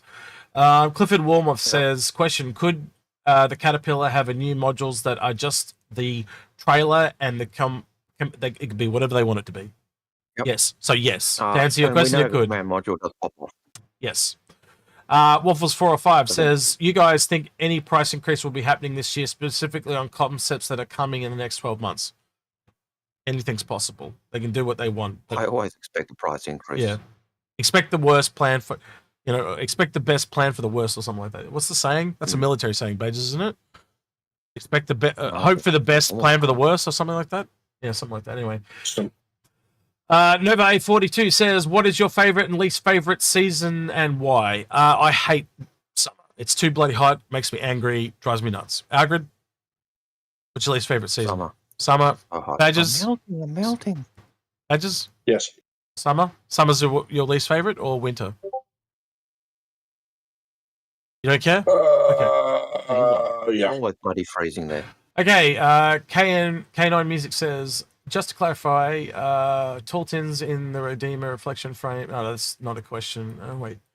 Just to clarify, tail tins in the Redeemer reflection frame of the trailer is a Redeemer in lines exactly someone found in the same. I don't get that. I don't understand what he's saying there. They're just talking about the trailer and what. Yeah, cool. I'm moving on. I'm moving on. Kobe Bryant question says, does the Idris have a shooting range? Yes. Red Samurai says, what do you think will be the next family of ships to be worked on? Someone talked to John Crew at CitizenCon, and they basically said they don't know. They've talked about it internally, but they don't know yet.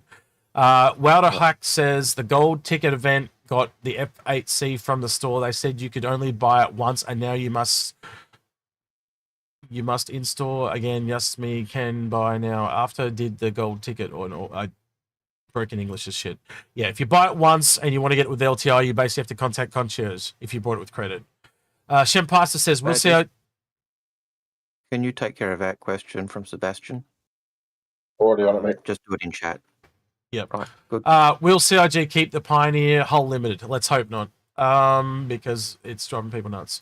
I am going through this at lightning speed because there's literally a page and a half to go. So I'm trying to get as many of them done so Algared doesn't lose. Badgers doesn't get annoyed. And I'm sitting there going to tick does them. Cool. Technic 09. Just so the chat knows. What was the best way to find people to play with? Get on a Discord, make friends. That's probably the best way. Unless you guys want to add to that. Ask people if I need it.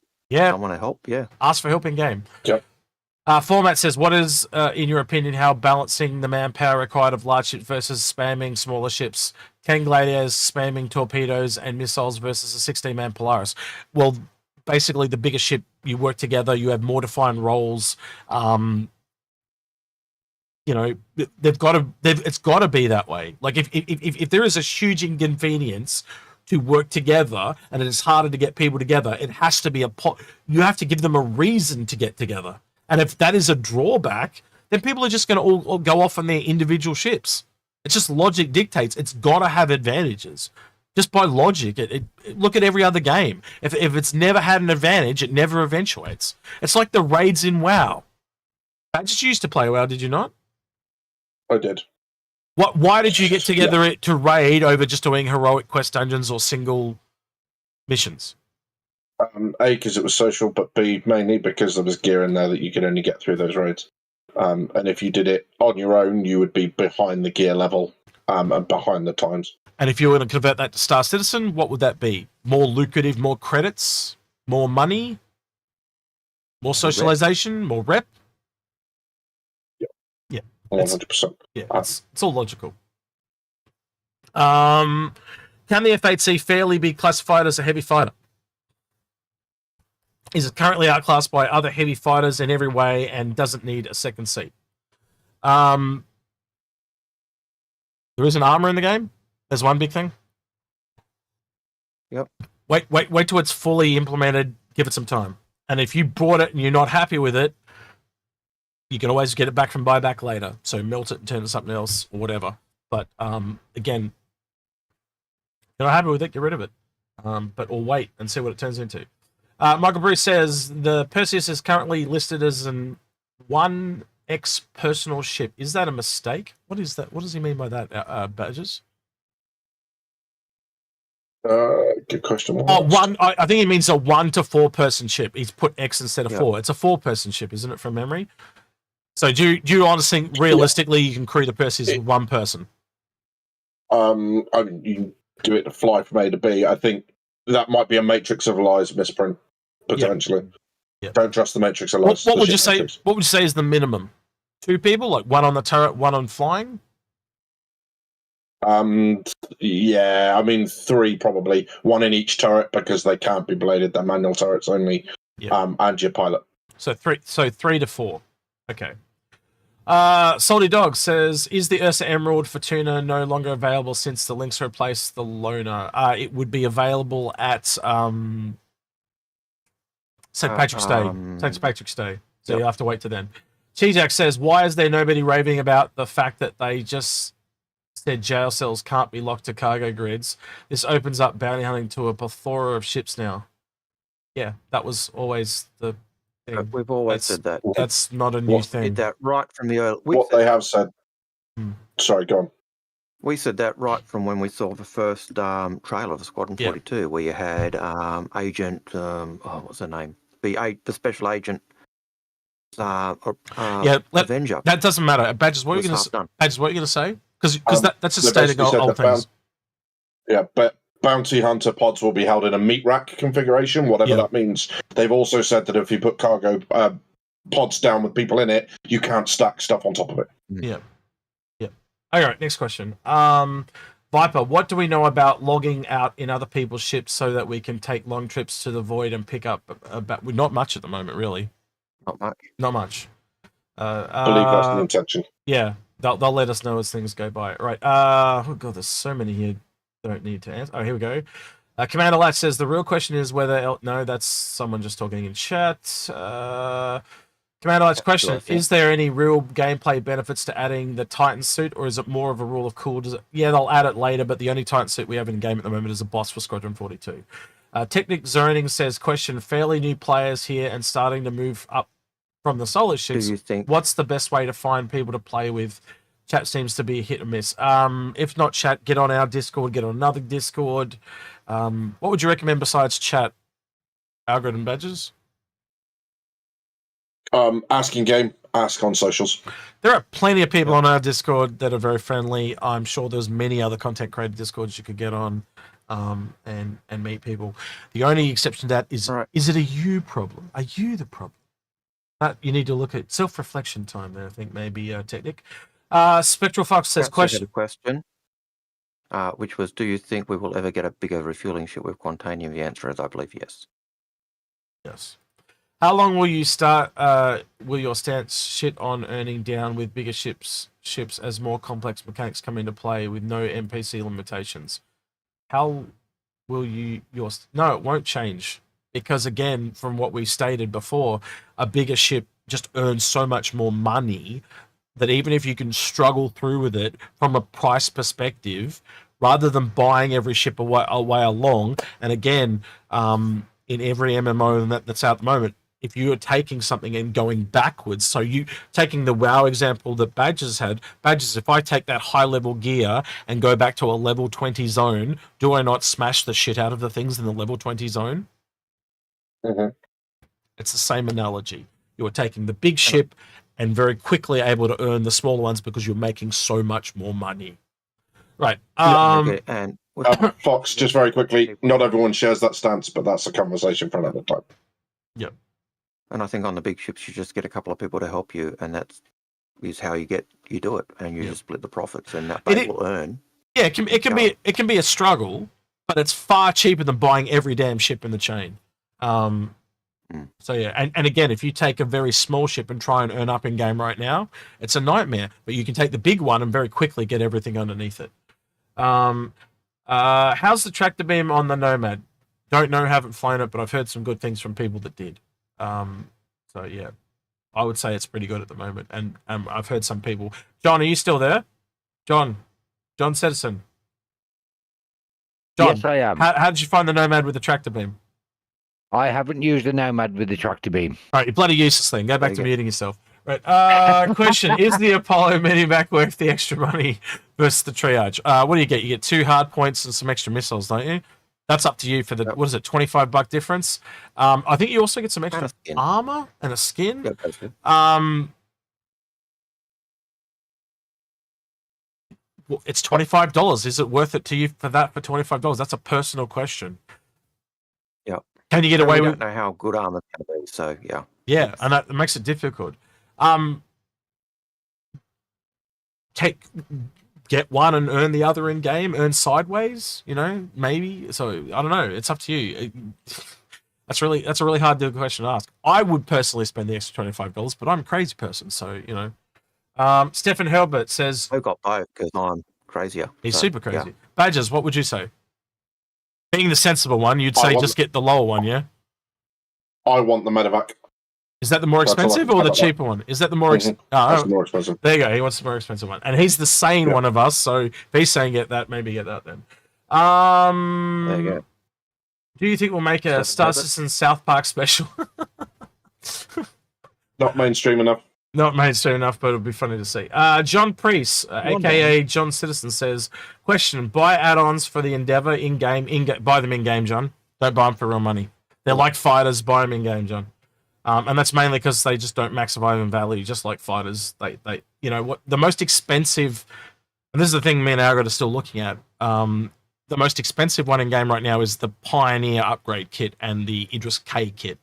They're ones I would consider buying because they're above that $250 price point. But the most expensive one for the Endeavour is only $150. So to me, it's an earning game. Price does dictate a little bit how much you're gonna have to grind. And even if you looked at said, they're going to those modules are going to increase by 3 times or 4 times, most of those modules, even when you multiply the price by 4 times, they're still $120, $150. So they're still under that $250 buying game type idea. So so yeah. All right, we're in the last stretch here, guys. I haven't turned off the bot. Shit, I got to turn off the bot. Just had another question come in. No, this whole time I've been trying to fly through them, and you're throwing more questions at me. You bastards! That was why it wasn't getting shorter. All right. Chris E says, do you think the Reclaimer will get a price increase when the claw is working?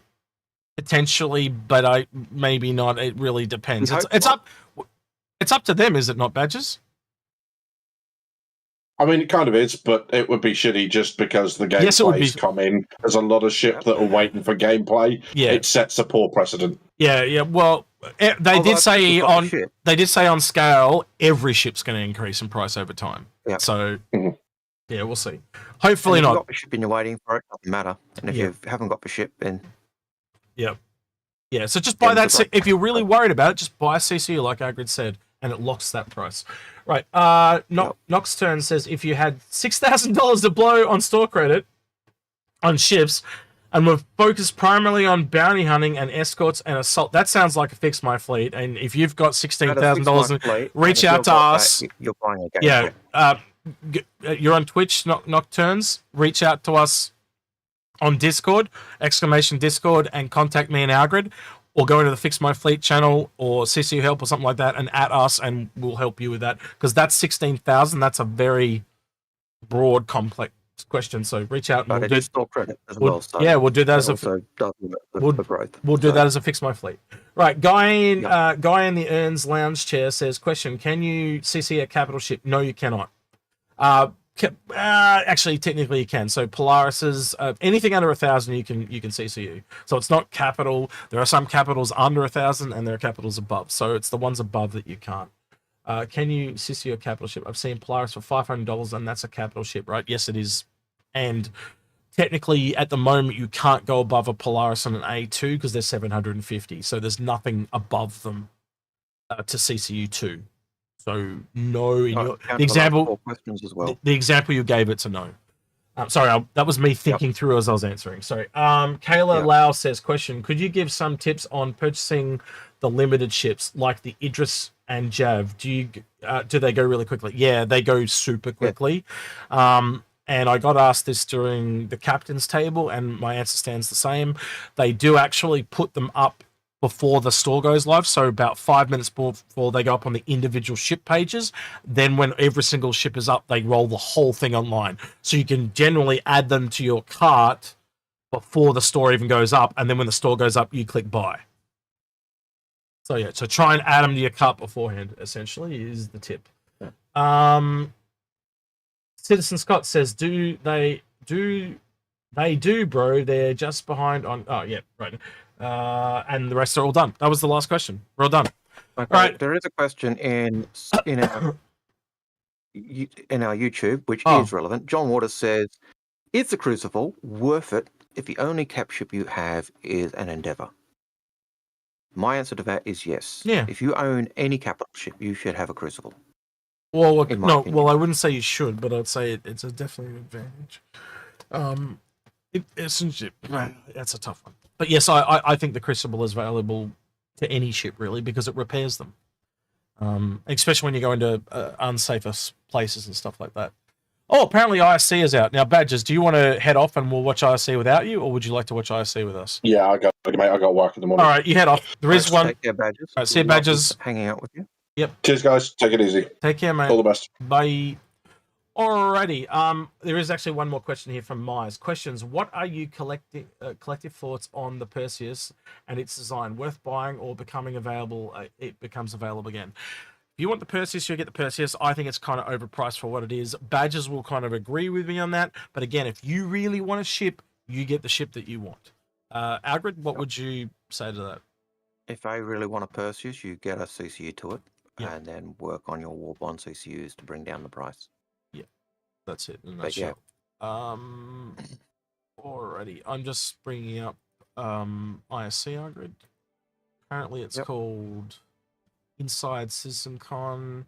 All right, take care, Woody Bear. This looks like it's going to be not the best, personally, but let's have a look.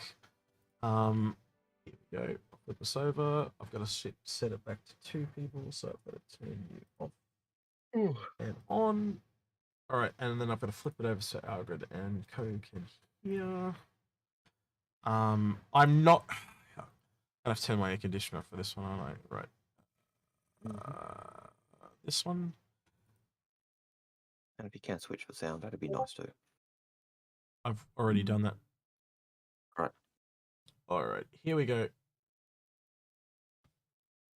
Before things get started, people are still asleep in their beds. The beginning of day 2. We've never done a day 2 before. But the glamorous hosting life out front is nothing compared to the draining and exhausting life behind the scenes. Let's take a tour of the production area when nobody is here and nothing is working. Sounds like he had a hard My night voice. from his voice. Yeah. Do I have to crouch? I can't see where my head's at. When I talk to me, just go, hi, everybody. Welcome to Inside Star Citizen. For years, we have wanted to do a true behind-the-scenes look at the making of CitizenCon. We've never been able to do it, but now, thanks to the lovely assistance of Tom and David. Say hello, Tom and David. Hello, Tom and David. We are here at the LA Convention Center, and it is Wednesday, October 18th. It's about 2 o'clock in the afternoon, and we're going to take a look at the progress, or rather lack thereof. These things really do come together in the last minute, of the LA Convention Center. So let's go inside and take a look.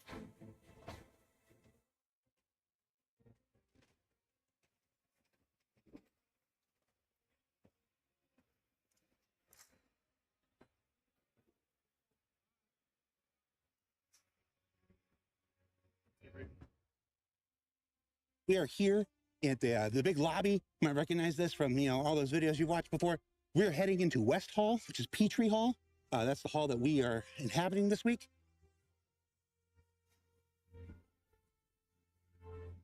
We are here inside Hall A. This is an awfully big room. This is where the main stage will be, and the roughly 3,000 people that are in attendance to watch CitizenCon, all the presentations, the stuff that we've been working very hard on for the last several months.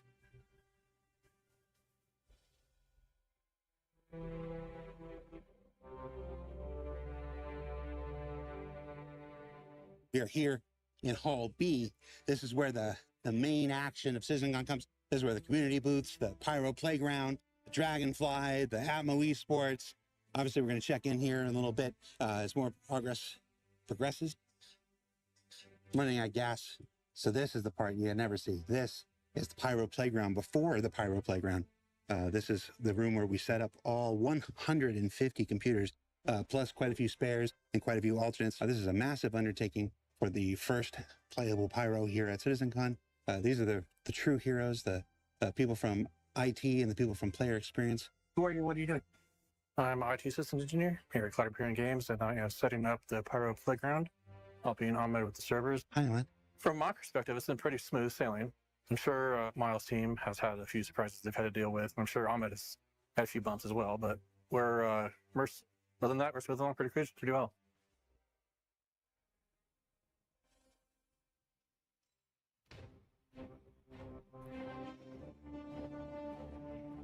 More work than I thought, Algared. This is where we call the command center. Command center is where all the actual important people who put this stuff together, Leah, Tyler, all them, that's where they kind of hold out and they address all the different issues that come up throughout the day. Shit, I forgot the sound filter. Sorry. Because there's some people who don't like to be on video. And so we're going to respect their privacy. But imagine a big room with tables and chairs and lots of laptops. Apologies. You've seen it. We'll see if we can't bring some people out and have them tell you about what they're doing. I'm Jake. I'm a community manager for Star Citizen and Squadron 42. We are here at the Los Angeles Convention Center for CitizenCon 2953, the first in-person CitizenCon since 2019. It's exciting, honestly, and I can't wait to see what it looks like in a few more days. I think it's going to be double in size of what we had before, so this is going to be super amazing. Today's the first day where we're kind of all in the convention hall, putting everything together, and just seeing this stuff come to life is very, very cool so far. Construction has begun, so it's we're starting to see things take shape, which is really exciting. It feels crazy to walk in there and see how massive the space is when you first walk in there. It's very echoey, it's very big. So during CitizenCon, I'm actually the interstitial host of the Twitch stream. So my co-host is Jared. He's fine. You know, his writer is really intense. You know, like the single trailer just filled with beef sticks is a little much, but like, you know, it's Jared, we let him be.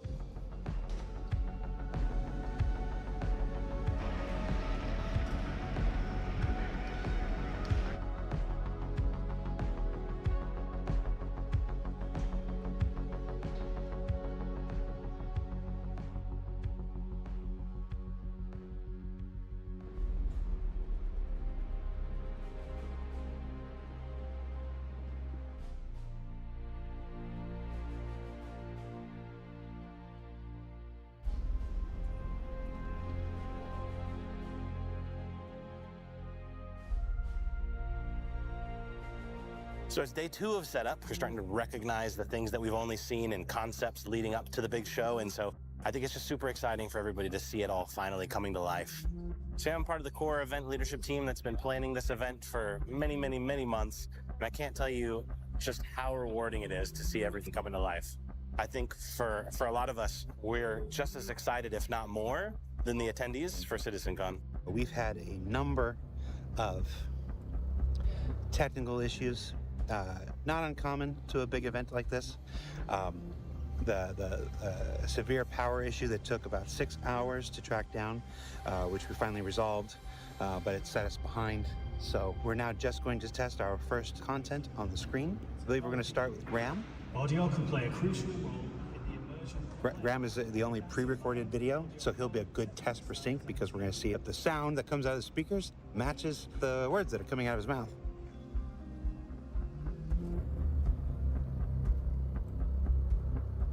My name is Michael Smith, also known as Bayor. I'm the director of the player experience team, and we are setting up the Pyro Playground right now. This one room, which is one of 2 rooms, is bigger than I think we've ever done with CitizenCon. We have 150 computers behind me, complete with all their mice and keyboards. 10 of those are set up with some VKB peripherals, left and a right stick. We also have Tobii eye trackers on 100 of the PCs. It's allowing people to try it out if they haven't already, and they're able to experience, increased immersion in Star Citizen. I'm sort of responsible to make sure that the demo that the players get to experience here is playable, it's fun, that it transitions pretty smoothly for each of the little sessions they get to play, and just understanding that gameplay experience. We're here in the LA Convention Center. It's chaos, as always, but good chaos. In 2018, we built a full-size Dragonfly for Austin CitizenCon. Chris Law from the ship team has done a whole new skin. The Dragonfly initially took 3 months to build. It's taken 4 or 5 days to repaint it, and it'll take us about 3 hours to put it back together. We built the Dragonfly for you guys to actually come and sit on. It's a great photo op. If you're here at CitizenCon in the flesh, you can come on, 1 or 2 people can sit on it, as inverse, forward, backwards, whatever you like. So you can come here, get a photo, memories forever. Okay. I'm gonna be a TikTok star. Ready, go. Drink.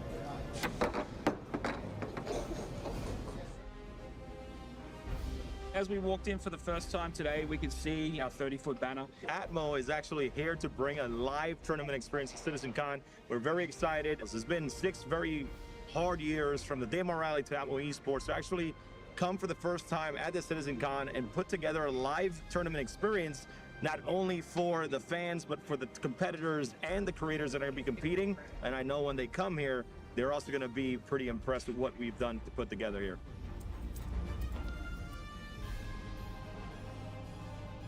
You know, for me, it's been 4 long years without us being able to connect with our community in person.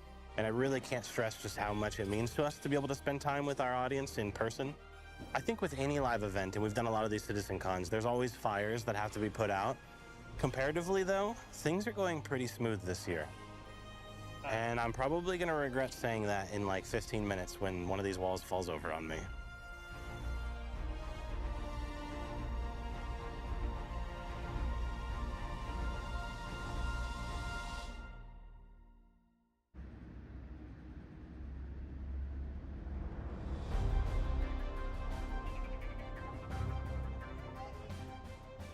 When we're coming together in events like this, we can actually, you know, connect faces and handles, and it's kind of like coming together as a family again. Being able to put faces to a lot of the names that I interact with on a day-to-day basis, I think honestly is the biggest thing that I'm looking forward to the most.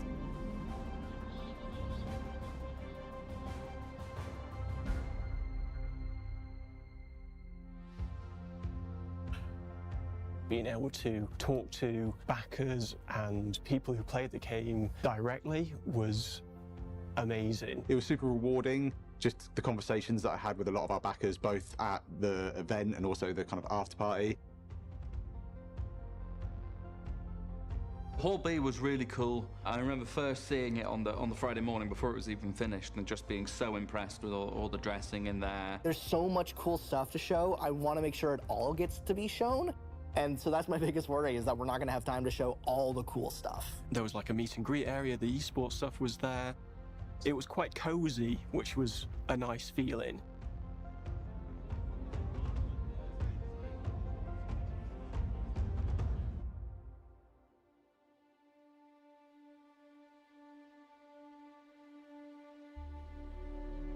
First moment on stage kind of sank in a little bit of how large an event it was going to be.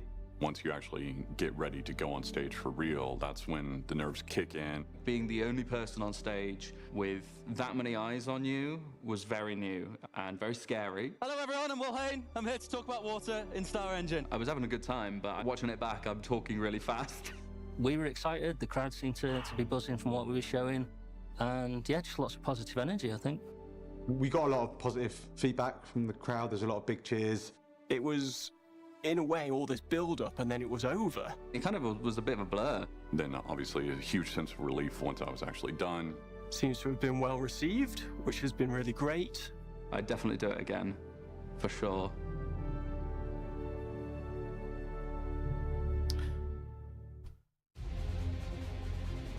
everybody.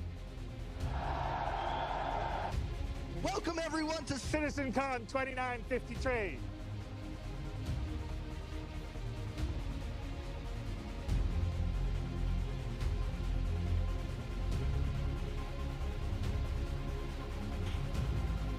It works.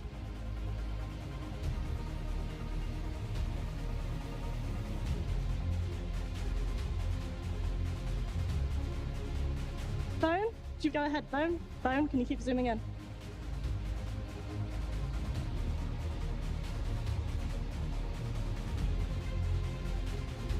Thank you for joining us for CitizenCon.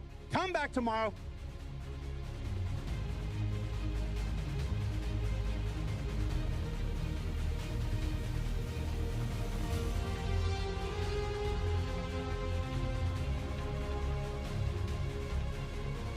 We are here with members of the vehicle team.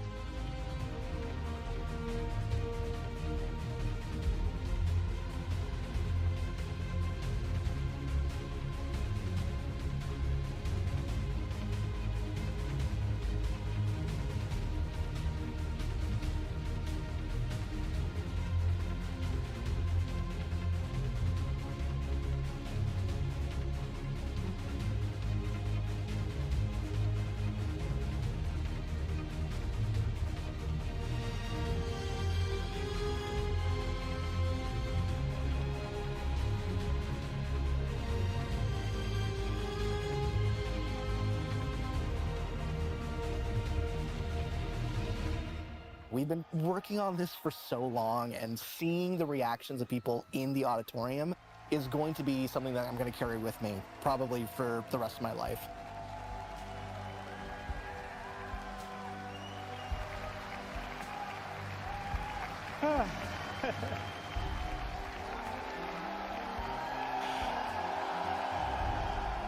Thank you guys very, very much.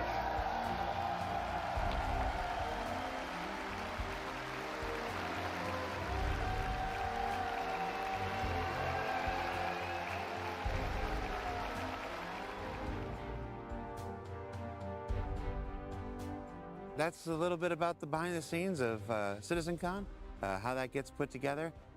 So I hope you enjoyed it. We'll be back with normal shows next week. So from CitizenCon on the show floor, while everybody else is cleaning up and I'm doing this, this is Jared Huckabee saying thanks for watching. And I was going to say see you in the verse, but that was the old show. Oh, thanks for letting us share the process of game development with you. We'll see you all here next week. Forgot my catchphrase, man.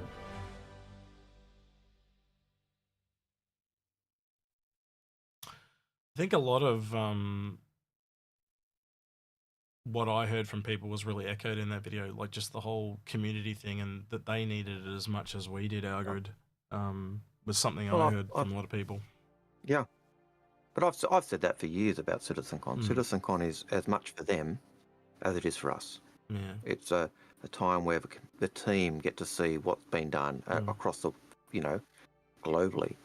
And it's a time where they get to interact with us and they get energized by the community, and they get energized by what's going on and what's being seen. So, but yeah, the big thing I saw there was that confirmation, Paul does have legs, but I couldn't see feet on Paul Shelley. So, yeah. No, does he have feet? To me, it just signifies how much they give a shit. Like, even just, like, I know, like, I was just watching Chris kind of, like, tear up there again, but it just shows how real this is. It's not money. It's passion. Yep, I got to admit, as Chris was saying that, and that was, I did get that tingle down the spine at that moment. So I got the tear in the eye again. Yes. So, yeah. I got the tingle down the spine. Yep. But yeah, I think it really, there's a lot of setup whenever you do a show like that. I can remember 2014, for the night at PAX Australia where they did their show. There was basically, a day and a half of set, the day of setup, and there was minuscule amount of stuff compared to what was at CitizenCon. So it's a lot of setup and a lot of hard work to get those to pull it off. So yeah, It's a lot more setup than I think a lot of people give credit for. All right. Well, with that then, that is the end of today's stream. I'm gonna get you guys on Twitch to... Right, I'm gonna raid off to Space Tomato. He's currently on Twitch, so I'm gonna raid you off to him. He might also be on YouTube, so I'll have a quick look and see if I can get them. But Twitch is off, they're gone. And YouTube, I'll have to have a quick look. YouTube's a pain in the butt to get working. YouTube is always a pain in the butt to hand people off to. Yes, very big pain in the butt. They need to make this a lot better very quickly because it is a pain in the backside. Especially for at least passing off to other YouTube channels. Yeah, it's a huge. All right, now he is on it right now. I can. So grab that. YouTube, you're going to go join him as well. So yep, just give me a hot minute. Again, it takes me like a minute or two to get to work. It's a pain in the butt. Because I got to go in and edit it all by hand. It's a pain in the backside.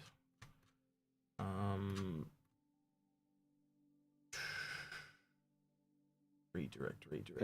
Take care. And we'll say goodbye as soon as X has it set up. We will have a show for you on the weekend as well. We haven't recorded that one yet, but we also do have another recorded one for the midweek as well. And if we can, see if we can get another one done as well. So we'll try and keep that momentum going. Yep.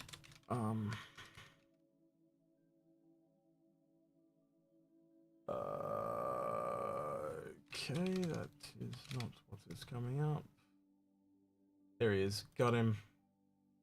And save. Awesome. All right, cool. Too easy. Thank you for joining us. Don't forget to like, subscribe, ring that notification bell, and thank you to everyone at the end of the video that went that extra mile on Patreon. With that, have a good one, and take care. All right. Bye. Say goodbye, Algared. Bye. Say goodbye, X. Goodbye, X. See what I did there? Finally, one time I could do the same thing that everyone does to me. All right. I know. I gave you the opportunity.